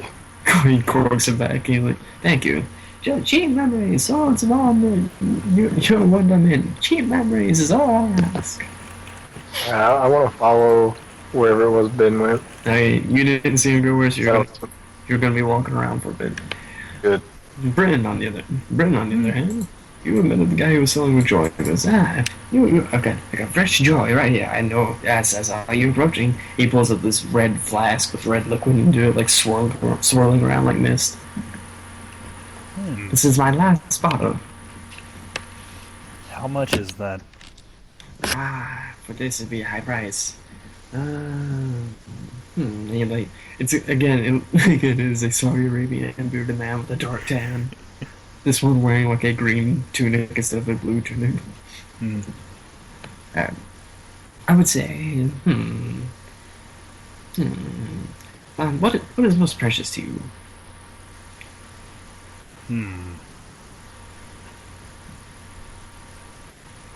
I don't have anything precious anymore. Just the kind of customer I like. Let's see, your eyes bugged out, so you look like you're coming off a recent high. How about, oh, yes, you must have some, and he, like, touches your face. He, like, moves your jaw back and forth and goes, how about, no. Ooh, there's a very small amount of self-control here. How about that? I'll give you half the bottle. Or how about this? Do you have any hatred on you? Oh, hatred, yes. Plenty of hatred here. And he pulls out like two smaller flasks, like very small flasks, like drinking flasks of hatred. And it's like this black kind of like speckled dust sludge. It's very cheap, very cheap. Could I perhaps trade you some joy for them? Do you pull out your joy flower? Joy vial? You're drinking a third of your joy in your entire body. Oh yes, that would be fine. That would be best. Do we have a deal? Yes. He hands you two small flasks of hatred, and he takes your third joy, and he just takes the cork off, sniffs it, and goes, it's badly in here. What? Down the hatch. And he drinks it. And you see his eyes get elated for a second. He goes, you are a very good customer. At this point, you feel your pants like shake a little, as if it's being tugged on. Hey, you! Down. There are about 4 newspaper boys standing in front of you. They're gonna beat the shit out of you. We saw what you did to our pal. They're gonna beat you up. You're gonna get beat up by newspaper people. And then one of them goes, the news would say otherwise. And he pulls up a newspaper and says, murderer wanted, and shows you crawling into a grate as a newspaper boy's half on fire and laying down. Then, can I just offer some advice, please? Sure. You should totally ask them if they aren't made of newspaper and that is a newspaper in their hands that they just use the dead body of their fallen comrades to write news on. Do you tell them that? Do you ask them that? No. Okay. Not yet. Exactly. You've got some explaining to do, pal. One of them starts punching his face. As I uncork my newly found bottle of hatred, my first in here, How much down. Go ahead with it. It's clobbering time. How much do you Pop out drink? theme plays. I drink it all. Yeah. Both flasks or one? Just one. Alright. You start getting visions of some of it's just pure anger just swelling inside you, like your face goes blood red. A couple of memories that you don't remember having is like a first person view of strangling someone or like shooting people. Like one of them's you going to, like from a first person view, going into a very busy mall and just pressing a button and just a fiery explosion happens. And as you're doing this, and as this is happening, they can see your face and go, "See, we got him now. We got him now. Ah, look at him. He's about to cry. Let's get him, boys." And all 4 of them just go at you. Oh my god. I wanna... Oh god. Right as you start to make your move, a giant jack-o'-lantern man burns them alive. Kills everyone. What do you do? Well, Can you fight these fuckers? You I don't want to. fuckers. They're just newspaper people. They're not real That's people. true. They're not real They can people. only They're roll a just- 1 or a 2 because they can't, they're not 3D. Well, at the moment, tell me what you're gonna do because I'm rolling 8 pain dice right now. 8. Yep, there's 4 of them. What? I got 2 successes out of the 8. Beat 2, and then tell Guess me I'll what you're gonna fight do. them. I mean, you can run or like fight. It's just aggressive, but you can still like not directly contact them. I just drank a bottle of anger or whatever, Yeah. hatred. So Yeah. So I'm still Might pretty as pissed well off. make it last. okay, go for it. Okay, One. there's 1. How many exhaustion dice do you have? 1. One, yeah. Alright, roll it. Do you want to use madness? Yes, I do. How many are you rolling? 6. What's the consequences of rolling a shit ton of madness dice? If madness dominates, the more madness you roll, the higher it has a chance to dominate. And when you dominate, you check off a response. And when you check off all 3 response, you go crazy. You go mad for a certain while. Like, okay, here it says this. If you snap, you go mad for a time, clear out your responses, lose 1 of your discipline dice, and replace it with a permanent madness dice. And when you lose all of your discipline dice, you become a nightmare. You're an NPC now. Alright then, I use 4. Alright, roll for it. 1, 2, 3. Alright. I have 2 6s. I have 1 6. Alright. Pain dominates, so you win, but you're gonna get hurt during it, so explain to me how you're doing this. Alright. So, while they're being stupid little paper people that I hate, I'm racist, but Hey. Calls it you blow their brains out with your magic power. yeah, like, I basically just go cuckoo bananas out of rage and just start just kicking them all down, but they keep Alright. like paper Stomping cutting me them and out on shit their ass. because they're made of freaking paper. Alright. So you basically got a bunch of like you got really bad paper cuts all around your body. He hit one with the Stone Cold Stunner and it looked like a big cut from like his shoulder down to his back. You have a hope token in there. Mhm. You could use that if you want. What would that do? You can spend token of hope to remove an exhaustion, which you only got 1, so you're qualified to have 1. Remove a check mark from a fight or flight, or add 1 to your 1 success to your discipline pool. 1 success. Yes. What do you mean success? So you really Oh, like you have as many successes as you want, but it's just that if you were 1 success lower, like if you didn't win, you could win. okay. Right, but that's up for you. So are you good? I'm good. You beat the shit out of these guys? Okay. Yeah. But by this time, Pendleton, you finally catch up to him, and you see just ragtag tatters of these paper men everywhere. Like 2 of them are limping away as their arms are detached and they're bleeding ink. He goes, this Okay. is the last of us. Yeah. I want to bend over and get in that one's ear and say, extra, read all about it. Newspaper boy got his ass kicked. Why you and even though they're limping, both of them tried to punch you. That's 4 madness dice. Oh my Well, god. it's 4 pain dice for me. Okay, Okay, so I rolled discipline and exhaustion. This is my exhaustion and madness if you want. You gotta beat 2. Okay, discipline. Fuck. Okay. You already got it. You got a chance. Oh, But you gotta roll your exhaustion too. Yeah. and Oh yeah, you got it. exhaustion. Yeah, that's just a tie. Yeah, I only have 2 now, right? yeah you got 2. Ooh, 3. 3. Alright. I've got no 6s. What about you? I have no 6s. I've got 2 4s.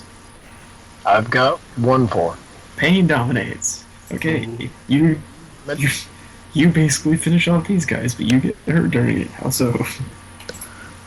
Ooh, when they punch me in the face, it like leaves a really big cut, like noticeably bigger than any of the paper cuts Ben got because he was just pissed. Okay.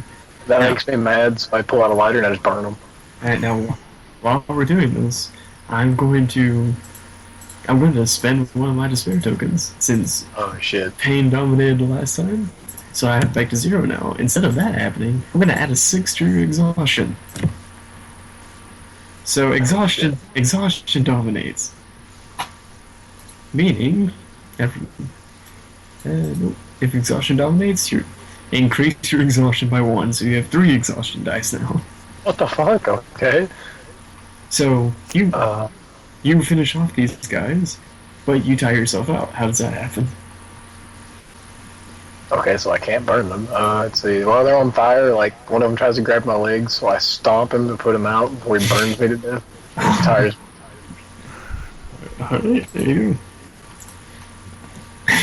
At this point, you hear like a crash between, like, one of the bizarre statues goes flying, and the guy with a Saudi Arabian beard and a red tunic goes flying to the air, going, "Ah!" As you see, five clockwork officers, one looking like a Bobby, one looking like an American uniform officer, one looking like a samurai, one looking like a New York cop, and another one looking like a what are they called? I can't remember, but like Japanese police force. And all of them go, "Stop! Criminals!" Keys spinning behind them. And they all just start marching towards you, and they're like 10 feet away from you. Oh damn! Officer Tuck! Opposite direction of that. Okay. Officer Tuck demands you cease. Britton, what are you doing? I'm just like, I didn't do it.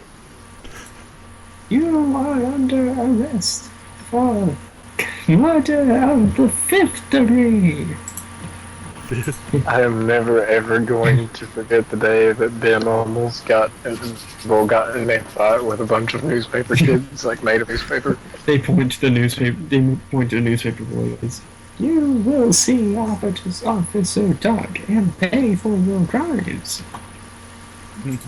Okay, so you're running. No. No. Are you running or are you staying? Well, I should probably run. I don't want to fight these guys. Alright, Pendleton's running. Britton's running. Robots. So both of you, robots.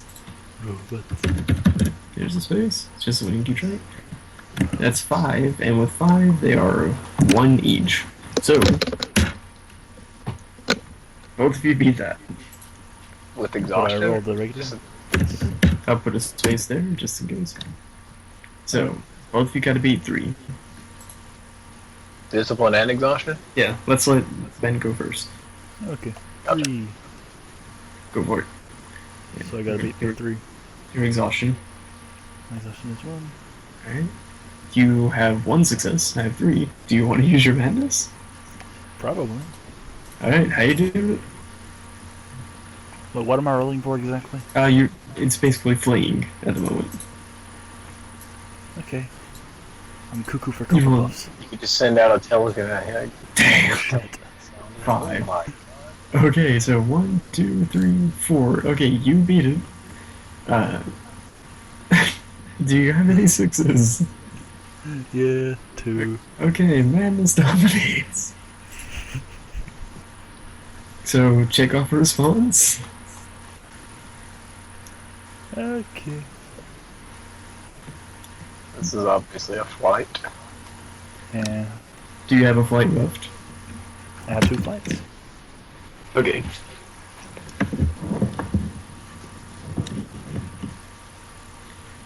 Tell me when you check one off. Checked it out. Alright, respond. You went with your fifth dice amount of madness power. How do you use your mental brainwaves to fix this and to help you get away?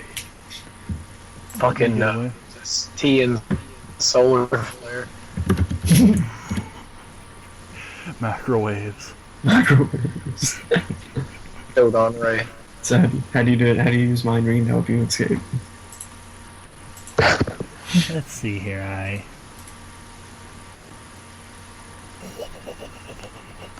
He says, "You shall not pass," and then slams his head against the ground and causes a wall of concrete to separate himself and the people. It's good, man. It's power.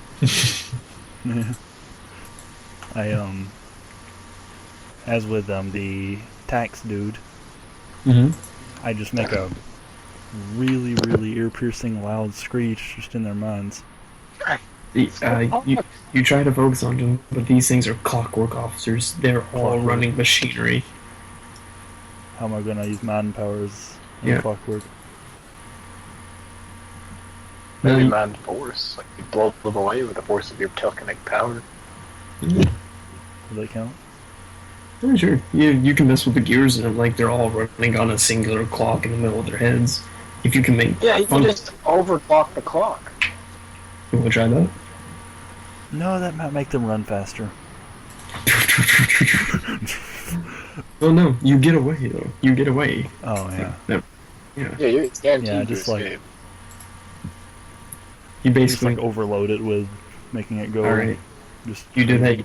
Even from your distance as you're running away, you can hear the grinding of gears in their head and the spinning and like a clock string just and like gears fly out of their ears. Chris. No, Oh, Pendleton. Beat 3. How did you get away? Oh god. Discipline. Go. Alright, there's one. You have 3 exhaustion now. Exhaustion. Go. There's 2. Would you like to use madness? I'm going to have to. I will use 3 madness. Alright, go for it. Go. Fuck. Oh man, there you go. No, 3 Good successes. job. Yeah. And you got any 6s? Nope. Wait. You do. You have 1. I got. Oh, that one counts? I thought we only counted madness. No, that's all of them, man. Oh, okay. Yeah. Yeah, I got 1. Alright, I've got 1 too. Do you have any 5s? No. Do you have any 4s? Yeah, I have like 1, 2. I have 3 of those. Alright, how many is in 1 pool? 2. 2. I have only 1 4. Exhaustion dominates again. Add an exhaustion die. Oh my god, I'm getting tired of shit. Yep, you're getting That dude's like a chain smoker. But that gives me more die to roll. Cool. True. Yeah, but gotta make sure exhaustion doesn't get past 6. Yeah, or I'll fall asleep forever. Oh, I will gladly take 5 exhaustion though. alright, go for it. So, you tire yourself. You tire yourself out, but you make it out. I'm guessing you just like it. Yeah. No Alright. point in turning into a planner monster out now. They're slowed down by giant clockwork spinning clocks in their heads breaking, so you just balled it. So where are you two running from? At this point, you can make it out of the bazaar. You see it on the outskirts of the bazaar. One of the newspaper, you see a crawling newspaper boy coming out like, I gotta get to the presses. Wax King's coming for us. I would not hold it against you in the least bit if you and me both ran over there and stomped him dead. I was thinking that. You wanna do it? Should we? Yeah, I'm gonna do it. Alright. Yeah. Alright, both of you. Yep. Rolling it. I got 0. Beat 0. Okay. Yay! Both of you. Well, but Chris first. Discipline. Alright, you got 1. Exhaustion. Exhaustion. I have 4 of those now. Yeah. Alright, there's 2. Exhaustion dominates. You want to roll? I have 5! You got 5, man. I will gladly take 5. Okay, so you're beating. You basically power drive this thing into the ground, but you do it way longer than what Britain's doing it. Like you're I hate these things. Britain beat 0. Okay. 3. No, I have 5. There's 1. 1. Yeah. I got 1. Alright. Roll your exhaustion too. Yeah, And it's 1, isn't it? yeah, that's 1. Alright. Guys, success! Alright, discipline. Nice. That's like the best one you could get. Really? Yeah, if discipline dominates, thanks to control, you have the option to remove a response check mark or to decrease your exhaustion by 1. You can't decrease your exhaustion, but you can remove... 0. Yeah. You can remove a response check mark. Meaning you can get back a fight or flight. Alright, there you go. Nice. Alright. So, you curb stomp him as well, but you're still running, and... I don't mean to interrupt, but have you noticed that me and Ben are on the opposite side of each spectrum? Yeah. He's going to die from lack of exhaustion, and I'm going to die from too much exhaustion. Alright, so at that time, the newspaper boy just collapses into a heap of newspaper, torn and booted. His newspaper drops on the ground, and as you run past it, you can make out Wax King Fortress intercepted by ladies of hate.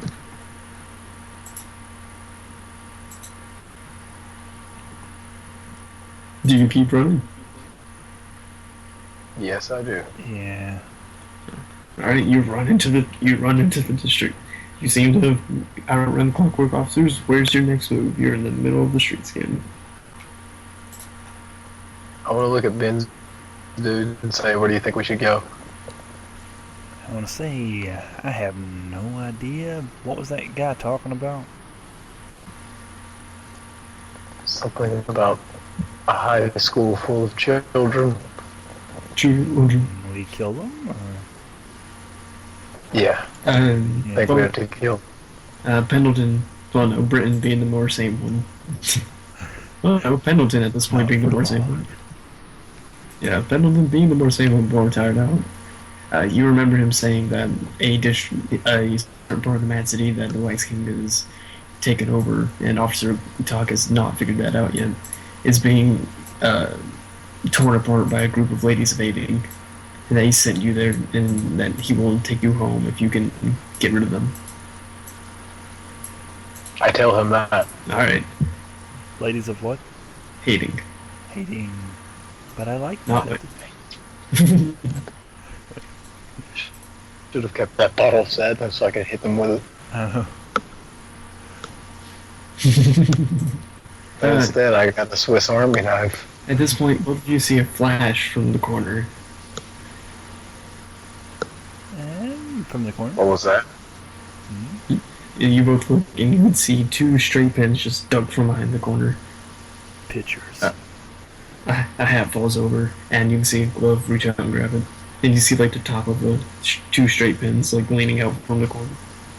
I want to yell at them, say, who the hell are you? Come out and show yourselves. Is he talking to us? No. He can't see us. Yes, I'm talking to you. I think he's talking to us. No! Shh! He's gonna hear us. We should probably go over there. Yep. Let's go. Oh shit! Shit! They're coming! Think of something. Go! What was that? That was a threatening bird. Don't what? And as you see 2 pinheads just like leaning over a corner. It's like, oh god! They both fall over. It's like, please don't hurt us. We read the paper. We saw what you did. And he holds up a paper and says, "Newspaper boys torn to shreds." Oh my god. I'm gonna We got say, him. Yep. you better fix that, or the next one's going to be you guys torn to shreds. And I'll take the pictures. Well, we can't. We don't even know where their printing press is. Us and the newspaper boys. We run 2 different. We run 2 different papers. We've always been at war with each other. The enemy of my enemy is my friend. Look, you always looking for something. Can't we just help you somewhere? Just please don't hurt us.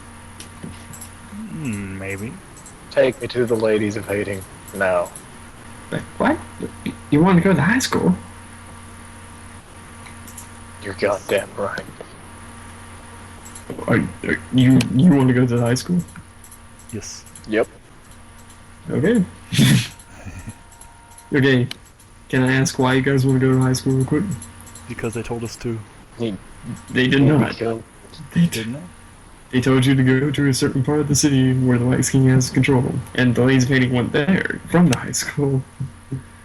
They originate from the high school. If you go there, you're going to meet all of them and Mother One, which is literally the toughest motherfucker in Mad City. Oh. And I'm going to be burning that place to the ground. okay, he is going that way. Which way are you going, Britton? I guess I'll go too. Okay, we'll take you. We'll take you. Just taxi. And once he says taxi, and a giant London bus just pulls up from nowhere. Like you didn't even see it come up, and the door just like creaks open and it like stutters. It falls off, and both of you lean and goes, "Hey, you need a ride?" Yeah. Like, come on in. The driver just like motion like come this is into you. That'll be 30 bucks easy. It's like, we'll pay for it. We'll pay. I want to I was about to say I'm gonna bump that to my elbow and make him pay for it. Both of the opinions get into the giant like double decker bus. And they put in just like a sack of coins and goes, "Yeah, you two get in the back. I'm like your kind. I'm not racist though. Don't worry. You two, you're awake, aren't you?"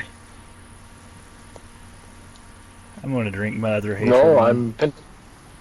You're drinking your other hatred. Yes. Okay.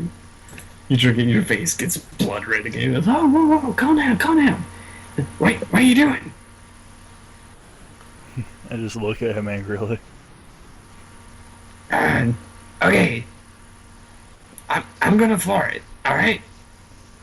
Just Do where that. do you go? Where? I need to know where you're going. High school. To the high school. All right. Okay. I don't even care. I don't want to go. All right. Just. All right. No, don't even sit down. No. And he just floors it.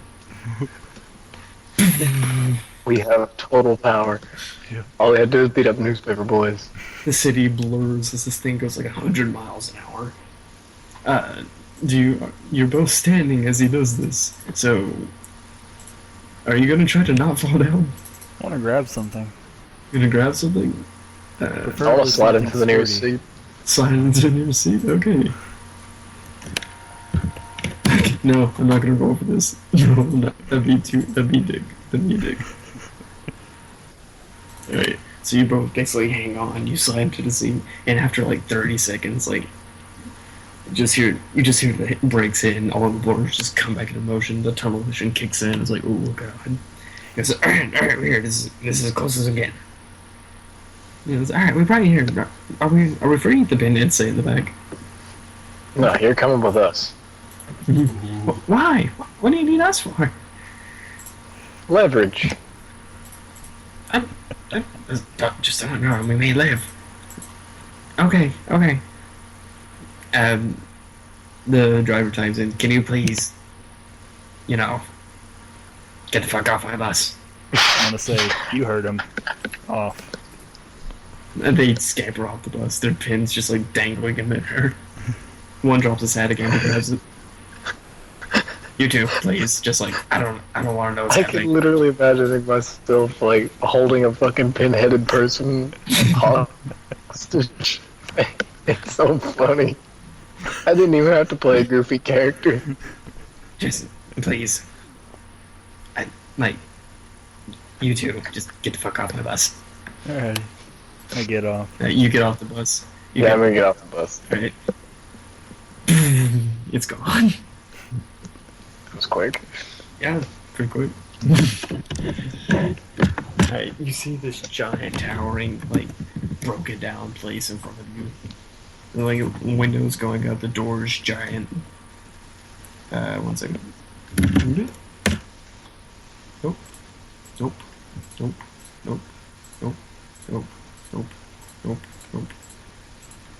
1 second. Okay, spamming it. Oh, found it. It looks like some sort of finishing school back in the day, but it's like it towers above, like the darkness that you can't even see where it ends. It seems to be in session, as there's 3 women, seem to be in their 30s, all dressed like Raggedy Ann, but with fitting clothes. They're all sharpening butcher knives as you come across. And he goes, we heard the Wax King would be fine. We heard the Wax King will be sending someone. We were just on our way to his little fortress.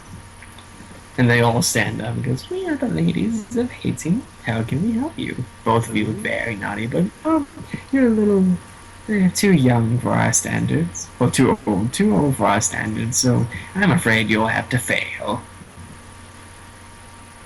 Take me to your queen. It's not gonna be that easy. And they all charge at you. There's 6 pain dice. Oh my god. What are you guys doing? Are you, like, what are you doing? I'm yelling. There's pinheads in front of you. Yeah, I'm yelling at the pinheads. Defend our honor. Yeah, I got my knife in the back of the pinhead, like threatening him to move forward. Alright. Okay, let's see what they do. That's 6 pain dice. They got 1, 2, 3. And each of those... What if these pinheads kick their asses? And each of those pinheads got 2 dice. One fails, the other fails. Basically, you see pinheads just cower. One of them runs and like throws for a punch, and the ladies are like 3 times as taller than them. Picks up one, like all 3 of them pick up a body part of his, and just like one swift motion rips it apart. Like blood and ligaments just start coming out, like tendons rip from them, and they just leave a pile onto him. And the other one, they just stomp to the ground and like. They take out bladed scissors and they just start stabbing his chest. And you see like parts of intestines get clipped off and start flying into the air. He doesn't have time to scream, only to gargle. Oh. Damn. Both of the pins break. Ink comes out. Looks like you're next. What do you do? I look kick toward their them and ass. say, let's do this. Alright, I'm rolling. 6. I got 1, 2. Okay, I got 2. Beat 2. Chris, you said it first, so you start. Ass kicking commence. None? I don't know. 1 to 3 is a success. Oh no, I didn't get a single one. Alright, roll your exhaustion. You got, how many do you have? Good life. I have like 5. Okay, you got 5. Yep, you got 5. Okay. 1, 2. You got 2 there. You're tied. Do you want to use madness? Madness it is. Alright, how many are you using? I'm gonna use 5. 5. Use it. 3, 4, 5. Alright, you got 5 6s. Do you have any 6? I got 1. No, 2. You got 2? 1. No, well, 1 in each, so. I got 2, so pain dominates. You succeed, but pain dominates. Good. Meaning I get a spare token. I can't use it during this, but I get 1. Oh, can I also take that thing of those pinheads getting destroyed? Well, actually, no, never mind. That didn't bother me at all. This is gonna put it as your scar, so I didn't care about them. Yeah, it wasn't as treacherous as I thought. Alright. Anyways, did it work? You succeeded, so it goes. Oh yeah. But, huh? I should probably put a scar for my being strapped down and sucked to my emotions. Oh yeah, that would work. So you put a scar there. So wait, did I have a bottle of Ben's Emotions? You just sold it, yeah. You sold it. Good. A third of Screw your his, I sadness. didn't a need it. third of his overall sadness. Which was a lot. Anyways, so now what? Ben rolls? No, first pain dominates you, so I get a spare token and. 1 second. No. Yeah, almost. There. Alright, here we go. Okay, act it out. How do you win? So you fight. You are still standing as this ends, but you get hurt. So explain to me, how bad did they hurt you? I have to know exactly what. Okay, so I used madness to win. Did that mean I used my power? Yes. Okay, turn into big jack-o'-lantern monster. Big epic fight ensues, like trading blows back and forth. Mm-hmm. But then, like after taking a pretty harsh beating, I just pick one of them up in my hand, and then I roar in its face, and then squish it dead. All right. Now, how does that Okay, so the big beatings you're paying then, right? Yeah, like taking an ass whooping. Okay, so at this point you don't want to see yourself out of this form. Am I likely to say that? Okay, then go for it. Discipline. B2. Alright, roll your exhaustion.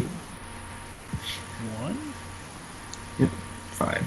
Alright, you're tied. Do you want to use your madness? I really shouldn't, but yes. Alright, how many do you want to use? As usual. 6? No. 4. Maybe. 6. Oh, the mad. I'm feeling lucky. Oh, never mind. Alright. Shit. Okay, 1, 2. Okay, you got 4. How many 6s you got? 1. He's got 1. I have 2. Pain dominates. I get another despair token? Wait, not only that. I'm gonna spend my despair token. Yeah, I'm gonna spend it and let's see.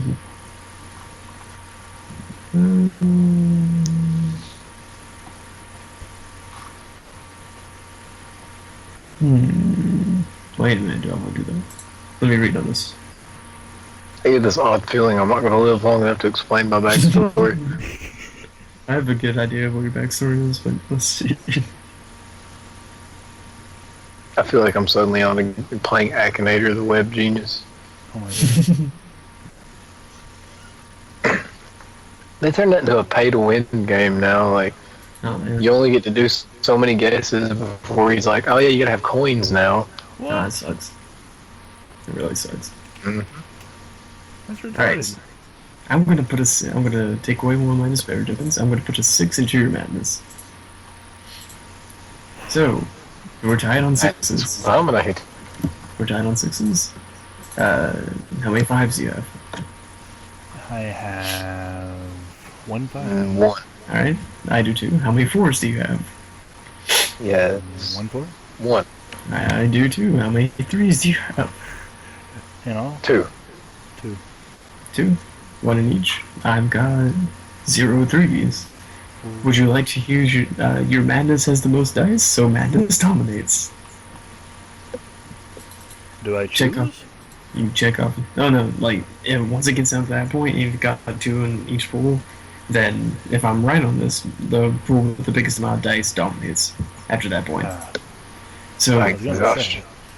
yeah, mark off a response. Where you at? Where you at? Where you at? Ooga booga. Where are you? Alright, which one are you using? Which one am I using? Yep, you had a flight and a fight left. Oh, I'm using a fight. You're using fight? Explain it. You use your mind powers, go for it. Okay, how many are there left? There's 2 of them. There's 2 of them. There was 3 when it started, but like it's a team effort. So as he got down 1, you still were facing 3. So at the end he kills 1, and at the end you do this.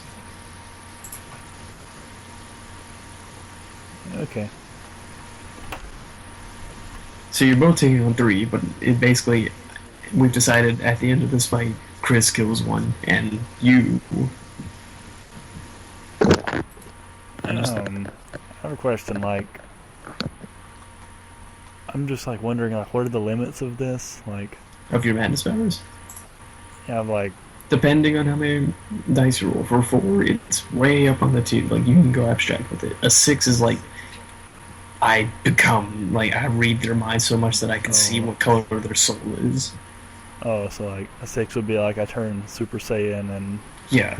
part out Kick lava. dog shit out of him. No, a 6 would be like Super Saiyan level 5. A 4 is like Super Saiyan level 1.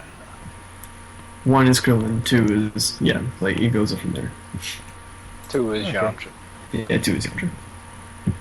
3 is Goku normally. 6 is Mr. Pogo. Yeah. Yeah. Okay, so taking this out. Go for it. Okay, if this will work.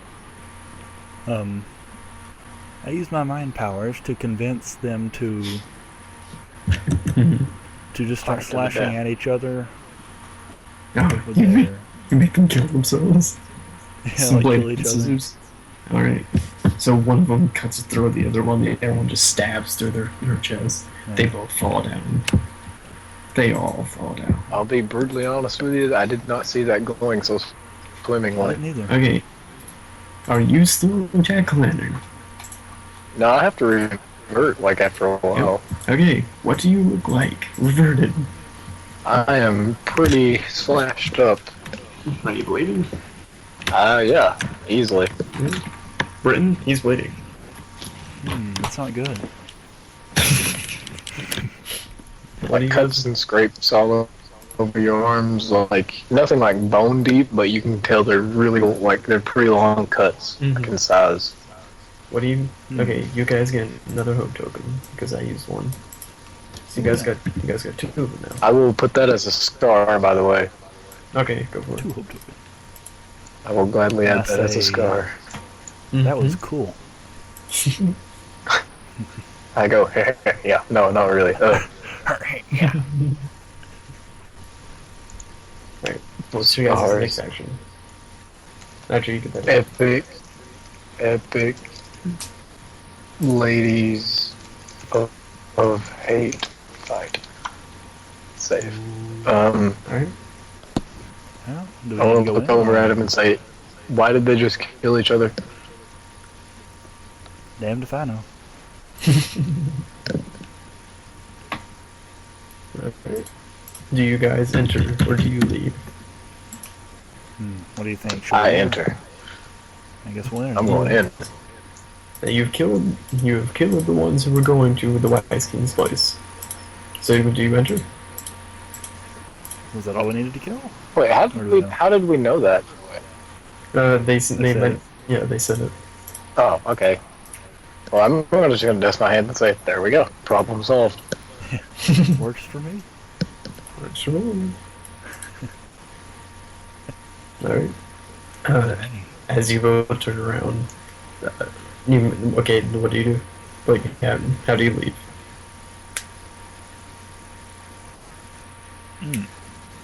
Are there bodies of the pin-headed people still laying around? Yes, they are. Okay, I want to search them for money. All you find is notepads and pens. I will take their notepad and their pen. Both of them? Yeah.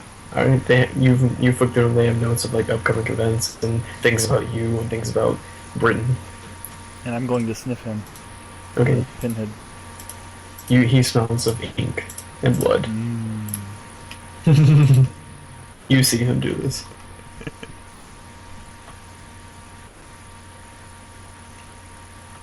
Okay. Anyways, Mm. I'm gonna How do you hesitantly raise my hand up and hail a taxi. And the sound of the door opens even though there's no door there. I want to look at Ben's guy and say, I'll be damned, I didn't think that would actually work. I just nod. You start to walk in. As you do, you see the driver in a chokehold with a very plastic, familiar hand. He goes, I'm sorry, officer. And he gets thrown to the back of the door, and a clockwork officer steps out and goes, you are under arrest. And another one steps out, and another one steps out, and all three of them make way, and you see, nope, 1 second. Alright. No, wrong way. There we go. You see what appears to be this man, this muscly man, wearing a chief of police uniform. And instead of a head, he seems to have a giant stopwatch for a face. The lower half split by a maw that would be toothy were not filled with constantly spinning gears. Instead of a billy club, he's swirling around a long clock hand of dark metal, and the end of it's raggedly pointed and stained with old blood. I heard that you have been making trouble in my city. Who says? He catches it on his man. I do. You got your information mixed up, mister. No, I don't think so, for you see, I have warrants for both of your arrests. and 2 of the clockwork officers put some warrants with your names on them. Now, see, anybody can do that. I could put your face on it and say, I have a warrant for you. What would you do about that? Officers, take them prisoner. I'll be damned. So 3 of them's coming at you. What do you do? I feel like we should. Is there a window of possibility for me to run into that bus and take it? The only thing in front of the bus is Officer Talk. If you can make it through the clockwork officers and just get rid of him, then you have a chance. I'm gonna do it. Alright then. Roll to see if you can get past the clockwork officers. And they're 1 each, so you got 3 pain dice coming at you. I got 1 success B1. Discipline. No, there's 1. And I have, what, 5 exhaustion? 5. Oh my god. Oh god. There's 2 or 3. Alright. And I'm guessing you don't want to use any madness? I have to. If I let exhaustion win, I die. No, you can go up to 6 exhaustion dice. Oh, okay, yeah, sure. Exhaustion wins. Alright, how many 6s you got? I got 1. 1? Oh, wait. Well, yeah, I got 1 per pool. Alright, well, I'm gonna be a bit of an ass, and I apologize.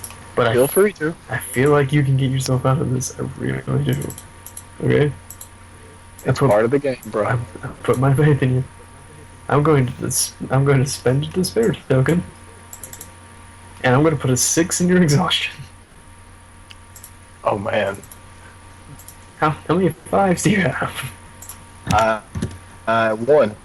Alright, you guys get another hope token, because I spent a... Both of us? That's... well, they're a collective. Oh. You have 2 to share. Now I need to work more as a team. No, you have 3 to share. We have 3 to shit. Alright, so... I've got 2 6s as well. How many 5s do you have? How many 5s do I have? I have 1 5. I have none. Exhaustion dominates. 6 exhaustion. Yeah, you succeed, but you're tired when you get past the clockwork officers and in front of Talk. I am okay with that. Oh, excuse me. Now let's see what Ben does. Ben, what do you do while he's running past them? Like, completely past them, leaving you there. I want to leap on top of the car. That is behind them and behind Officer Talk. So if you want to get past Officer Talk, you're gonna have to go against. If you want to get past the clockwork officers, you're gonna get past 3 pain dice. Okay. Are you sure? You have other options. I'm just telling you what he did. Alrighty, I'll roll. Alright? Bam. This is a different 3. No, wait, this is the same 3 pain, so. Okie dokie. Alright, you tied with it? And 1, 6. You're No. still tied. Oh, man. What does tying do? Man, 1 exhaustion would be terrible. You can use your madness to break the tie. My madness to break the tie. Okay. Yeah. Wait, you want me to read that? Like, I'll look at the rules to see. On ties. On tie. Yeah, it's not really telling me a lot about ties. Like, only ties when we're deciding who dominates. But this is just for in favor, so... Yeah, like, madness to get the favor on your side. Okay. Alright. And what exactly does hope tokens do besides adding a 6? Hope tokens let you remove 1 exhaustion, remove a checkmark from fight or flight, or add a 1 to the protagonist's discipline pool. So it adds a success to your discipline pool. Okay. You can Oh use... man, I forgot we had exhaustion talents. I could use the shit out of that. Yeah. Yeah. I think I want to use a hope token, can I? Yeah. You can edit that document. Just take a hope token out of it and save it. Oh, To remove hope 1 token. exhaustion, to remove a check mark from fight or flight, or to add 1 to the protagonist's discipline roll. I can't edit it, but I'm using No, one. what? Here you go. Alright. Here, I'll make it so you can edit it. Okay. There you go. I now have 1 fight.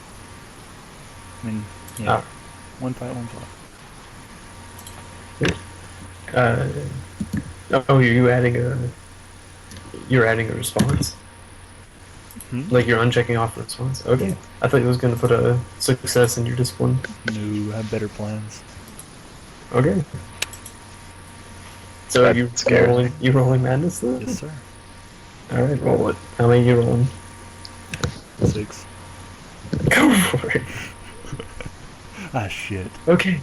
Okay. How many sixes you got? 2. I do too. How many fives you got? I have 1 5. What's it in? Madness. Check it off. Check it out. And you've got full blown like completely impossible mind powers right now. Go for it. Throw them all up into the air and then just boom into the dirt. Yep.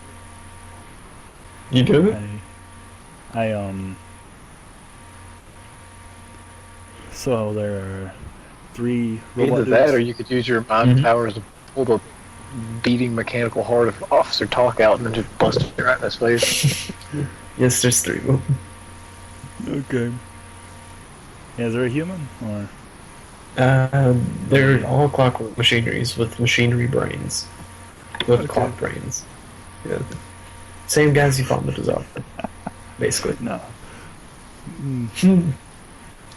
I put my hands over my head and just start going. Their heads and their shoulders just explode Yeah, it off. just explodes. Yeah. Like all that's left is like a torso and arms that fall off and steam comes out of them. Now, Officer Talk sees this, takes no chances for this speedy fucker coming at him. And with Officer Talk, he is a 6 pain dice, but he gains 2 for each of the following. He's in District 13, and he has a warrant for your arrest. Oh my god. This could be bad. Now, if it was 13 o'clock exactly, he would get another one, but it's like 13:59 right now. So he has a total of, let's see, no 6, 10 pain. Oh my god. Chris, I think you're going first since you're the closest, Yep. and this is just coming at you. Oh, it's just coming at him. Yeah, I have 1, 2, 3. I have 3 successes at a wall. Well, that's doable. So he decided he didn't want none of that, and he just goes to Chris. Well, he's the only one he can reach at this point. I have a question. Yes. If I make minor use of my exhaustion talent, it says your exhaustion must be at least 1, and then on the affected roll, your minimum number of successes is equal to your current level of exhaustion. Therefore, if I were to just have a minimum of 1 that I use my power, my level of exhaustion, which is 6, would be my minimum, right? I I would have 6 minimum successes. think so. Yeah, but you can use you can use your exhaustion talents majorly because you have at least 2. Yeah, but if I do, I have to gain a point in exhaustion, and that would kill me. Good point. Do you have 6 dice already? Yep. Yeah. Oh damn. I took 6 to get past all those Oh yeah. TikTok people. Anyways, I'll roll discipline and exhaustion first and hope for the best. How many successes? 2? 3? 3. Gotta get Oh, 4. boy. Gotta get 4. There's 2. 2. 6 exhaustion. Oh my god. 3, 4, 5, 6, 7. All right, you're Roll good. You don't madness. have. You don't have to roll your madness. No. But I've got 3 6s. But if I don't roll madness, I have to take another point of exhaustion. That'll kill me. Oh no, exhaustion won't dominate. Pain will dominate. Oh, okay, cool. I'll do that. But if you want it on your side, because it's in your favor. But if you want madness to dominate, you could try to roll your madness dice. Let's let madness dominate. I want to go full on jack-o'-lantern, motherfucker. Full 4 madness dice. 4, full on, only 4. But yeah, go ahead. Actually, no, you're right. Let's go. Let's go Oh, 6. I didn't mean that. I'm sorry. No, I'm Okay. going 6. Okay, go for it. 8, 9, 10. What Okay. happens here? I still had 3 6s. Oh, yeah. I only have 1. Alright, so pain still dominates. I gain a despair Oh, token. Yeah. These nasty fuckers. Alright. So, pain dominates, but it's favorable to you. So explain how you get beat the fuck up. You live, you're Alright, still so- alive, but something bad happens. Oh, it's cool. I already know how something bad's gonna happen. I got it thought up already. Alright. Again, big epic fight. Big ass jack-o'-lantern monster dealing with this giant clock-faced motherfucker. Clock-faced motherfucker goes to the right. Big jack-o'-lantern does too. Flame breath to his face, fry him like a pancake. He picks him up and eats him. Wait, how do you die from this? Oh, I'll Oh, tell not you. die. No, not die. Sorry. How do you get hurt? No. At the end of the fight, I'm missing my right hand. Oh, God. Oh my god. Damn. See, I'm fair. Yeah, no, that's now. No, you're bleeding profusely now. We'll take it. Alright. Need help.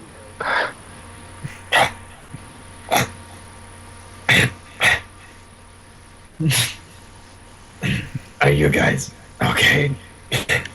Oh, God. Oh The yeah. driver gets up. Alright. What do you do? Bus guy, take me to the hospital. What hospital? Doesn't matter. You sure? Absolutely. Do you not see me missing a hand? I want to get on too. Okay. 1 second of scrolling. Being able to turn into a jack-o'-lantern monster was the best idea ever. Let's see. No more officer talk. I'll just wind up pooping him back out later. He'll probably turn into Officer Turd or something. Thanks. Plus 10 dice when he's in the sewer. Driver beams off like 6 minutes after you're still bleeding. Britton, what are you doing as he's bleeding? I'm just looking at him. You just, okay. Well, by the end of 60 minutes, by the time you get down, you're passed out. Now, Well, this this is bad, I know. because you're basically asleep. What happens when you asleep, as in you crash? Well, I guess this is, this would count as crashing, wouldn't it? Yeah, I Oh guess. no, here, I'll let you Be roll. like exhausted. I'll let you roll for it. For missing a hand, that's a 4 pain. That sound good? Sure. Right. Beat my 1 success. Just It's a see if you can stay away from blood loss. one success. Alright. Roll your exhaustion. Shit. Oh god, this is what's gonna kill me. Oh my god. 1 success. Okay, got any 6s? Got one. Tell two. Alright, I got 2 too. Got any 5s? I got one. I got 1. Got any 4s? I have one. No, wait, two. Well, technically, You have 3. yeah, two. Oh. Exhaustion dominates. Oh god, I'm dead. Your resources are taxed. Increase exhaustion by 1. If exhaustion is increased above 6, you crash. Let's see. If you crash, you fall asleep or face some other serious defeat, like death. I will let you choose. Either you're passing out. No, you don't pass out, but you fall asleep on this bus as you pull up to the hospital, or you die. Which one do you want? Now, falling asleep, you don't die, but you wake up maybe a day or 2. But while you're there, you are a beacon to nightmares that will just come and try to eat you. And the only way to live through that is for having people around you to try to fight them off. I will gladly take the risk of being asleep. Okay. He falls asleep, and the driver just goes, "Oh no! Oh no. Listen, I know I'm a nightmare, but I've made my peace here. I don't need to see the other fuckers. You get off my bus right now." Hey, doctor! And you see people like coming in with like a bed, rolling bed. And a doctor with a stethoscope. He looks 10 feet tall. You mean a gurney? Thank you, Gurney. Ben, what do you do? He's asleep on the chair right now. I'm pretty much Doctor's dead. trying to help him. Alright. Are they? I will let you choose. Do you think you should roll for that? I don't think you should. What? For helping him, like lifting this man up. I don't think you should roll. Oh, for helping them lift? Yeah, there's no conflict here, so. Oh, no. Alright, Unless the doctors are trying to kill me. so you are carrying this man. You are carrying this 1 second. I'm trying to get my shoulder. Okay, got it. So you are carrying Chris up onto this gurney. And you basically, like, you follow them in. They get in the room, stab, like, they bandage them up. They do it all behind the curtain. And with, like, after an hour, the clock strikes 1 in the morning. Just like it is now. Wow. And they chime, the doctors come back and goes, I'm sorry, sir, but the hand could not be saved. I didn't have Say, one. This is bullshit. But there's more. He seems to be asleep, and I recognize your kind by your clothes. Are you going to stay? Sure.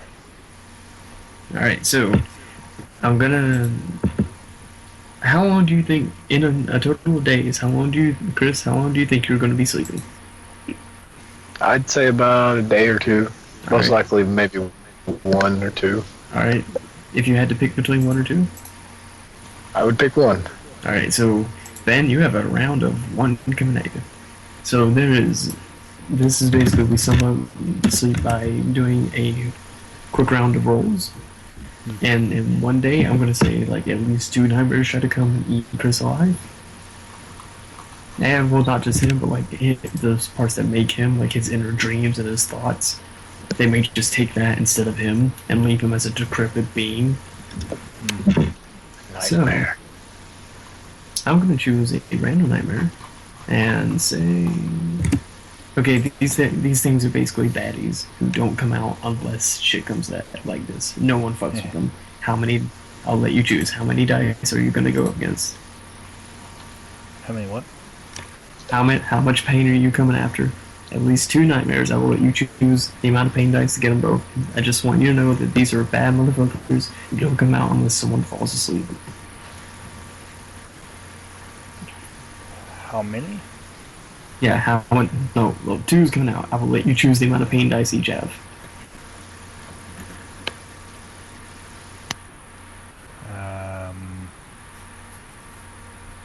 I don't know how to choose without being biased. Alright, Chris, you want to choose? Chris can choose. Let's see. How big of a baddie? How big are the 2 baddies coming at you? 3 It's each. up to me. I would say like 1, so I'm in. Yeah, but like, why would a pinhead come in and try to eat your thoughts? I mean, we kind of sent them to their deaths. Yeah. So first one's coming. I got 3 successes. Oh shit. Oh my dear God. Try to beat it. I got 2 successes. Plus 1. It's 3. I got 3. It's a tie. I roll my madness. Do you want to use a hope token or anything? Ooh, I could do Oh that. yeah, I forgot we have those. What do they do? I got 2 of them. I've said that like 5 times. I keep forgetting. Like all I remember is pain and despair tokens because they always kick my ass. I understand. Yeah. I guess I'll use a what's a despair token? Despair tokens are the things that I could use to change like 6s and stuff. Yeah, I have 1. Things that kick my ass. Yeah, I use a hope token.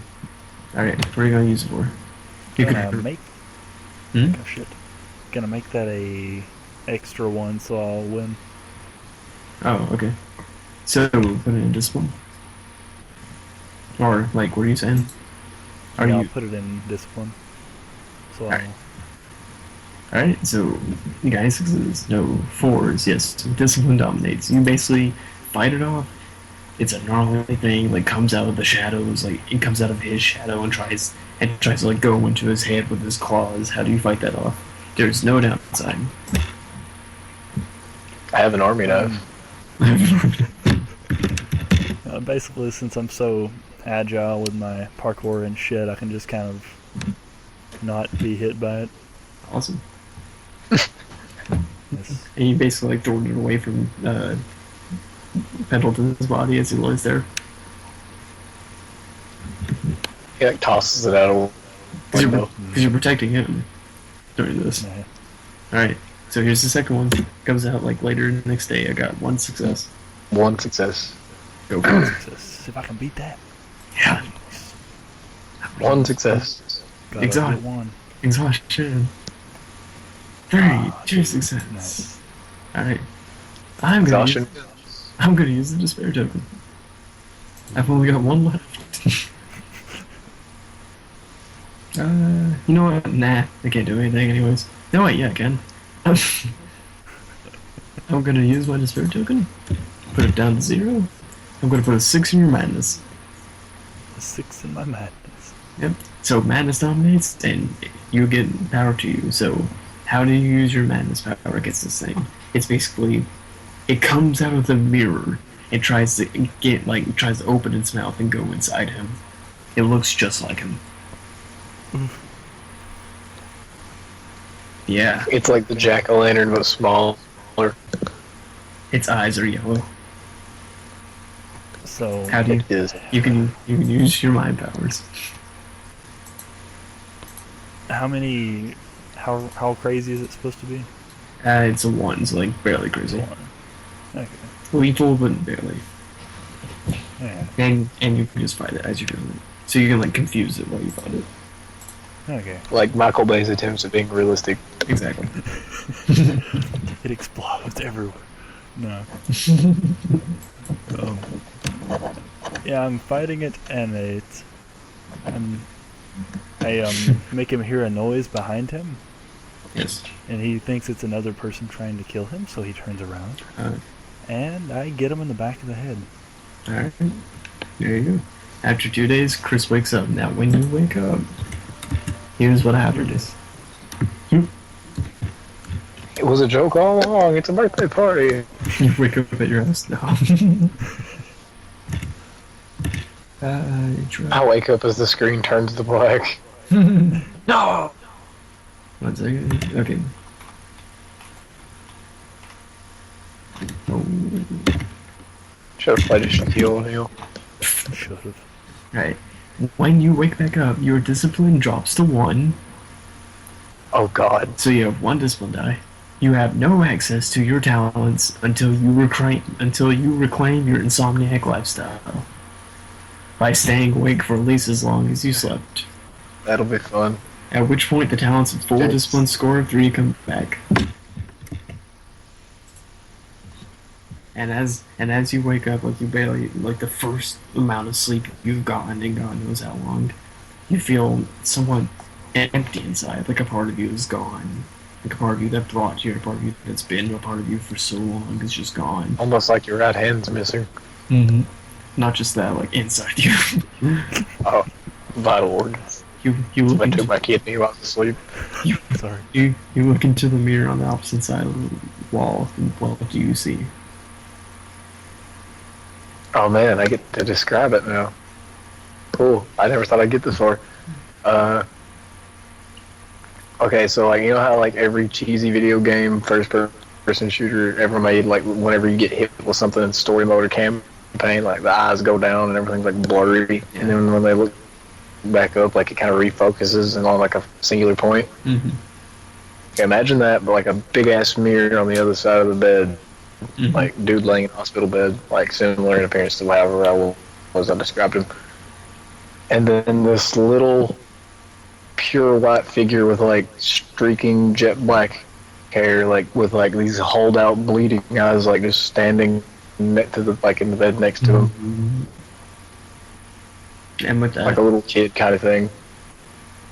There's a knock at the window. You're on the 4th story. You see a candle slowly pop up its head. Fade to black. Oh, So this could continue. You guys are still in the Mad City. Mm-hmm. we are somehow still alive. Yeah. Well, you were oh, by the way, when you wake up, until 2 days pass, you are still a beacon to nightmares. So randomly, a random nightmare can come at you and try to kill you. Okay, I'm gonna die. And you can only fight back with discipline and exhaustion. with 1 discipline. Oh man, I am dead. Dead to exhaustion. It's already max. Alright, so thoughts, comments. It's different than It's usual. very hard, but fun. Yeah. What? You both talked at the same time, I'm sorry. Oh, What'd you in say? first.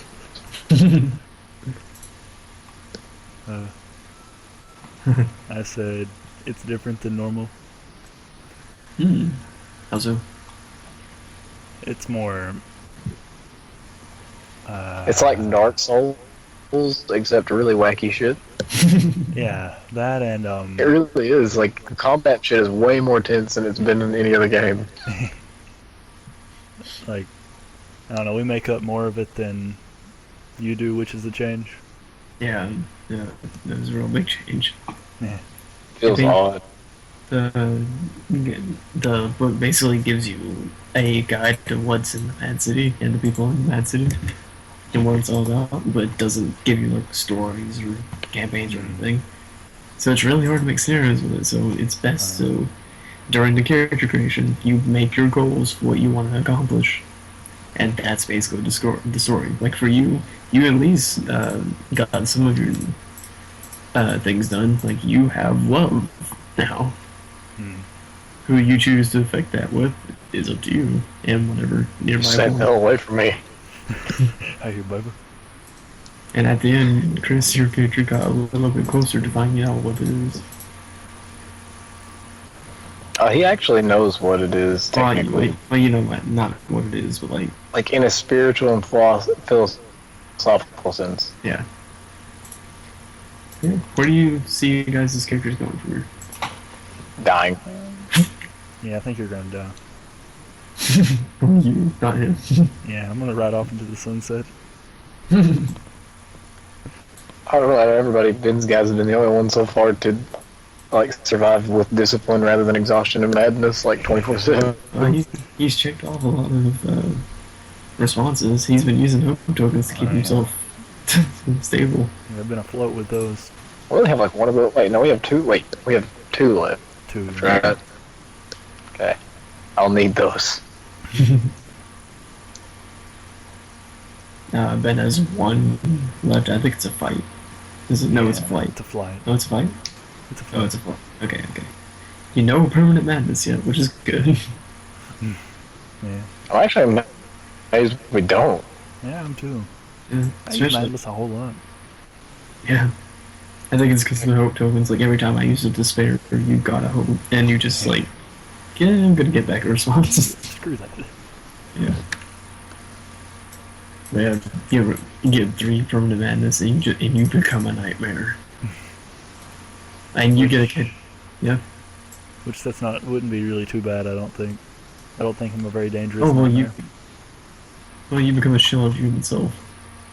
Mm. It's like your mind powers escalated to you not giving a fuck and / evil. So basically, I just go crazy with power. Yeah, and you turn into one. You turn into one of the monstrosities that you find that you've been fighting this whole time. I turn into Psychic Goku. He turns into a pinhead. Now, I wouldn't. You was a nightmare. I imagine you was a nightmare, like just completely drained, like basically bones and skin because of the drugs and like the depression and stuff. But your head, like your brain, is visibly trying to swell out of your cranium, It's like a skeleton with a brain afro. and you walk around with like a permanent fucking with people's heads around you, like an area field effect. Yeah. Like, everybody that gets around is going like a daze, almost like slaughtery. And if you ask me about your nightmare, Chris, if somehow you ended up being it, you would just stay Jack-o'-lantern and lose control. Yeah, just full on primal. Yeah, you lose control of the lantern inside you. You summon a black horse, Just ride it everywhere. Yeah. Full horse. terrorizing the Mad City, chopping up newspaper boys, sliding them on. What do you guys think? Wait a minute. Oh shit, we have that on recording of whenever that poor little guy was laying there like bleeding out or whatever they do. But characters, characters were odd as like shit. Like I didn't know what to expect. I like the pinheads though; they're funny. I like them. I didn't make up a single one. Seriously, They're all in the book. Nice. Yep. I Including thought that sounded like it was right up your alley. To be honest with you, the only one that was custom for me is the hospital staff.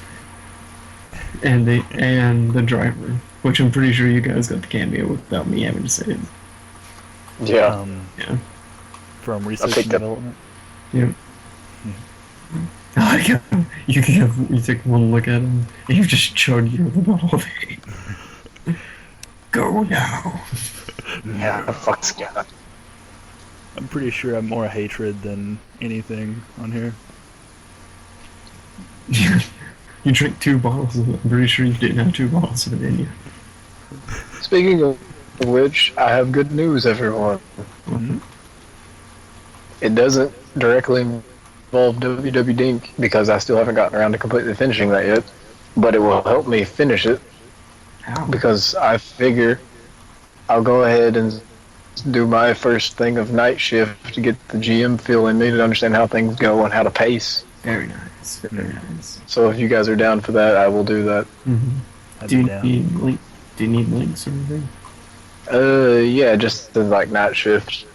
I'll read it over and write the story up and then go to bed. I'll give it to you tomorrow. I already have a pretty good idea of how it's gonna go. Awesome. Mm. Yeah. Until next time. Are we continuing this? You guys want to continue the stream? Sure. If you say if you want to play it, we will play it, and I will be game to play it. Alright. Till next time on Don't Dink Your Head, we find out what the Candleman wants.